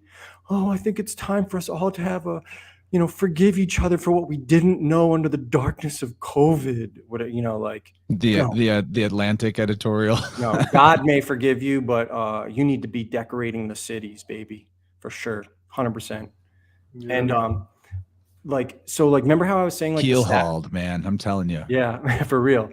And remember how like the statutes, I was telling you, they exist in the penal code. So they're basically an agreement, right? It's a contract. The statutes, they're not actual laws. Well, if you look up like what the colonists stated, like in the Declaration to take up arms, like what one of the reasons they were rebelling against the crown is that they wrote, by one statute, it is declared that Parliament can of right make laws to bind us in all cases whatsoever, right? And that's the exact same type of black magic as the papal bulls, especially the ones that have that for perpetual remembrance, and they even say like they're using these maritime admiralty systems beyond their ancient limits, because in the old days, the benefit was, well, we're going off to the crusade. Well, what happens if you fall in battle? Well, I'm going to set up a trust. So everything, if you don't hear from me in 7 years, I'm legally dead. And then you can act the trust, my estate, everything gets taken care of, my heirs, yada, yada, yada. And the directions are there. That's why it's expressly written. Right. So that has to do with there's a difference between that versus last will and testament, right? The way that's set up now. Say that again. There's a difference between a trust, as you described it, versus the will and testament that they want people to write out now. I'm sure there's differences, but like that system is still in play because that's how the elites use it to control everything. They put all of their assets and everything in these trusts or foundations or whatever else, and then they're not liable for anything. And that's how you circumvent the taxing and having to declare what you own and all that stuff. So they still play ball. Like what they're doing is totally legal. And that's what people don't understand because they're not being helped. Like all the loopholes exist. You just have to know them. So Rachel says these terms are semantics battles. I agree. It's all about the shim antics. That's a good one. That could be like the name of one of your chapters in your book. Shim antics. Yeah, right. Yeah, for real. I'll just read you one last quote from the Congressional Record by a gentleman named Patman. And he said, under the new law, the money is issued to the banks in return for government obligations, bills of exchange, drafts, notes, trade acceptances, and bankers' acceptances. The money will be worth 100 cents on the dollar because it is backed by the credit of the nation. it will represent a mortgage on all the homes and other property of all the people in the nation. And that is March 9th, 1933. We are all the freaking collateral. They can do whatever they want, and it doesn't matter because they've got the productivity of the United States. And as long as you have the productivity of the United States people, that's your collateral for all this crazy, quadrillions in derivatives. So I yield back, and you guys will talk about whatever you want. That just, proves the system is founded in mammon, which is a concept referring to false valuation. Like, to even say that human lives and productivity are the collateral for something is putting a value, monetary value, on a human life, which you cannot put. Everything that you would do to put a value on something of nature is in and of itself false. And we're able to do that in terms of trade and barter, decide what is something worth to me in this moment and in this exchange. And there's nothing wrong with that per se. But when you're putting this, when you're putting human beings up as collateral, that's like it, in effect, the worship of this god of mammon. Yeah, and a lot of people don't realize that Baal, B-A-A-L, the Lord, you're paying Baal, B-A-I-L, to get out. You're bailing yourself out. It's the same thing when you're like I don't know if anybody's ever had like or you're bailing your ship that's sinking. You have to. I was just about to say, if you've ever had like a little skiff or a dinghy, you take it out in the ocean. If you start taking on water, you have to have like a pail to like get it out, or you're gonna sink. So that's a bail. You're bailing yourself out. Right. So this is all related. It's all related. This Baal character is also, in terms of the Trinity symbolism, would be the mediator, the salvator. You need salvation, salvage. It's this SLV root, which connects to so many things. I mean, what are the consonants in the word slave? SLV. There's more to it than that. This is exactly the kind of things that we need to get into the kids' hands earlier. You know what I mean? The kids need to have this at a much younger age. That's why I wrote Spirit Whirled, man. I was thinking about myself at 16. I was like, what could I have written for myself to get me a leg up on this, to save me a whole lot of problems? That was it. Yeah, man. Yep. You have a lot more notes, Dylan? No, that's the end of my what I had prepared. It was like 10 pages of notes, and we can talk about whatever you guys want now.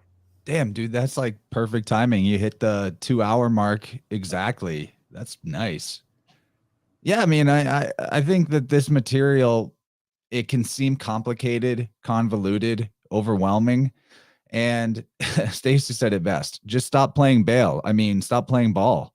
Don't sign your name to debts. Do what you have to do. I think realizing, first of all, a lot of this is the coercion of the system is based in the fear of what will happen if you don't play ball. And all that is untrue and is a fundamental misunderstanding of how nature and reality works. I think that whatever this realm is, it's set up in such a way that every being within an ecosystem or an environment exists in that environment with all the necessary resources for its survival and thriving available in some way. And so with this Baal character, this mediator, the priest between you and God, all the different versions of this idea of salvation is setting you up from the beginning with this belief of, without this system, without this Messiah, whatever the case may be, I maybe wouldn't be able to survive. And so people will lead lives of drudgery, enslaved to Kronos, working 9-to-5 jobs that they hate and exchanging it for more debt and never getting off of that rat race hamster wheel. But those of us that have jumped out of it in one way or another everyone I know, regardless of what level of success they were starting out with in whatever venture they're engaged in, everybody finds a way. God, like, if you are a moral person and you're not self-sabotaging through sin, which is that anything that makes you weaker by doing things not the way nature would do it. If you're not self-sabotaging with sin, you're going to find the way. If you're not distracted by all of this bullshit of like fake survival games, then the truth, which is always within your level of consciousness, within your environment, will be accessible to you. And the truth of what you need to survive, the truth of how you're going to get it, how you're going to do it, the generosity of the true spirit of nature as it expresses through other human beings. If you're a moral person, you can survive without putting yourself in debt, and you can thrive without putting yourself in debt, and you can do it without putting yourself into enslavement to, the fiat, but whatever system. And you don't know until you try. You don't know until you quit playing ball, but you can do it. Like it's literally, in my opinion, baked into the way that nature operates and works. You would not exist in the environment that you exist in if it was not set up to support you.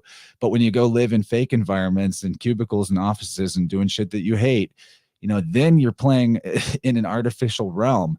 And in that fictitious place, you can be, in lack. You can fail to make it, all kinds of stuff. So hopefully people are understanding what I mean with this rant here, but like, that's, I think, the biggest grabble of the system is convincing you that you can't survive without it or outside of it or without taking on the debts or obligations within it.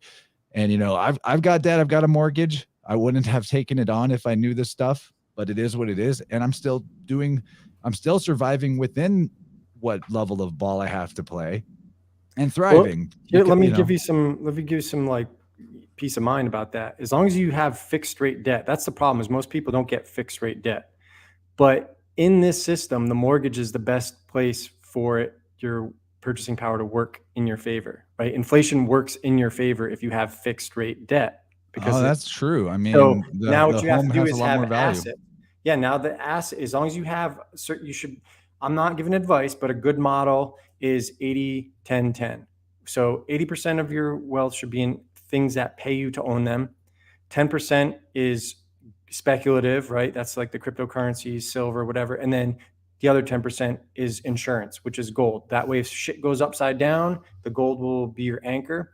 And in terms of like a mortgage, well, that purchasing power, because if you don't pay it off and you pay it as slow as possible, it depreciates in value because the contract secures, and that fixed rate debt secures the original purchasing power or the original price agreed upon, which constantly loses value at the rate of inflation or whatever else. So that's the one thing that works in your favor, provided it's fixed year, 30 year. That's what you want. Fixed rate, 30 year. And someone said debt in the comments, and I just thought about philologically, debt, if you look at the P and B interchange and the T and TH, like pater and father, debt becomes depth, and depth is associated with the abyss and with hell. So to be in debt is like to be in hell. Anecdotal, but it's there. Yeah. I love that. Yeah, and that's another strange thing about all of this, trust law. One of the reasons that kind of justifies the corp oration, the death speak of these terms of art, is the fact that people can actually reanimate your estate after you're dead, and they can do things with the bodies of work that you've done after you're long gone.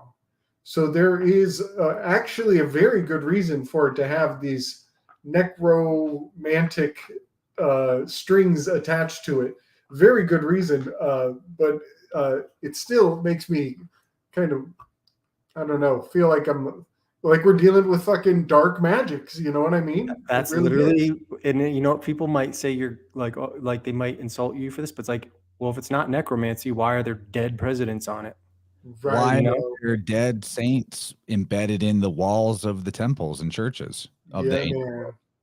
And why are they always talking about raising the dead? Well, that's therapeutic, working miracles, healers, Yes. Buddhists. And, it's like this, people often get scared of this book because they see the Blackest of All Magick. But from my mind, I couldn't think of any other way to call this system than it's literally the worst sorcery I've ever looked at. It's worse than anything Aleister Crowley's done. Anybody, like, you could take the most perverted occultists and they've done not even like 1/10 is how hideous this system is. So it's the Blackest of All Magick to me. Yeah, man, I think that we should give our final thoughts and wrap up. You know, we went 3.5 hours last week, so this is, if we can keep the time. No, this is a good one. Let's wrap it up. It was a great episode. Thank you for giving me the platform to do this. I really appreciate it. And Gabe, thanks for being here. No, man, you crushed, brother. You brought the info, you brought the research. We are definitely in huge appreciation to you.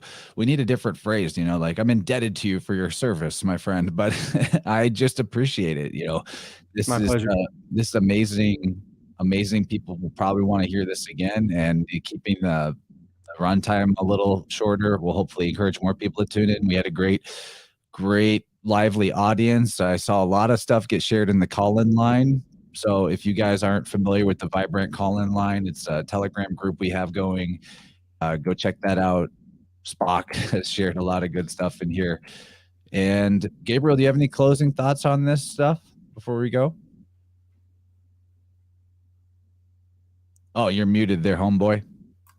Nice, thanks. I think of Clint Richardson's little gem where he puts forward the definition of solution is the end of a contract, and that's really something to think about. It's like, you know, everybody wants a solution to a large degree that is, you know, to disengage, you know, and start working on the private side, you know, start knowing your parallel markets. So yeah, that's all I'm going to say to that, you know. The solution or the soul ocean? The soul ocean. I love that, man. Yeah. But yeah, everybody just don't get caught up in the Shem antics and you'll be fine. That's right. I love that, dude. That's so awesome. I never thought of that. That's great. Hey, Dylan, thank you very much, by the way. I'm looking forward to finishing Spirit Whirled here. I'm almost done. Thanks for reading it. You know, like I think people like you will see more than I ever could, because it's not my forte. Like, the only thing that motivated me to do this was getting to the bottom of this system, but then it just kept going. I'm like, does this shit ever end? And it's like, now it's like, oh, it's uncovering actual history. And that's gotten even more interesting to me because I don't have to talk about all these controversial things as much anymore. I can focus more on the inversion of history, and that's even more exciting for me. So I just appreciate you guys reading my work, and I like seeing, you know, I think there's a lot of people who are smarter than me that will do more than I could have just because they had little bit of help and showing them, hey, try looking at it this way. This is the actual system by the priests, you know. Yeah, beautiful. You guys, always a pleasure to have the three of us together. Try, you know, triplicity of fire signs as we are.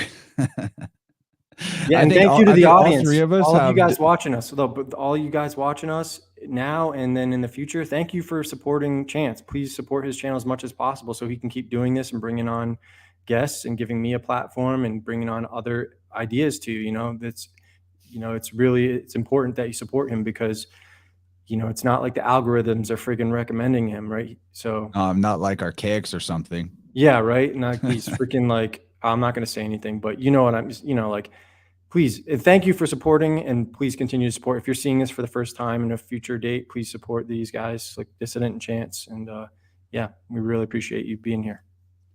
Awesome. Yeah, I couldn't agree more. And everybody also want to remind you of a way to support, since he brought it up, is you can, you know, get in touch with me, Chance, at InnerVersePodcast.com. We can do a tuning or a counseling session with the tarot and I Ching. And also I have the brand new merch store. I'll drop that in the chat as well, but it's InnerVerseMerch.com. I won't promise that things would necessarily arrive in time for Christmas, but hey, still worth checking out. Got a lot of original art on there, and definitely stay tuned for Sunday night with John McHugh. We're going to be talking about the astrotheology of the ancient Sumerian and Akkadian system.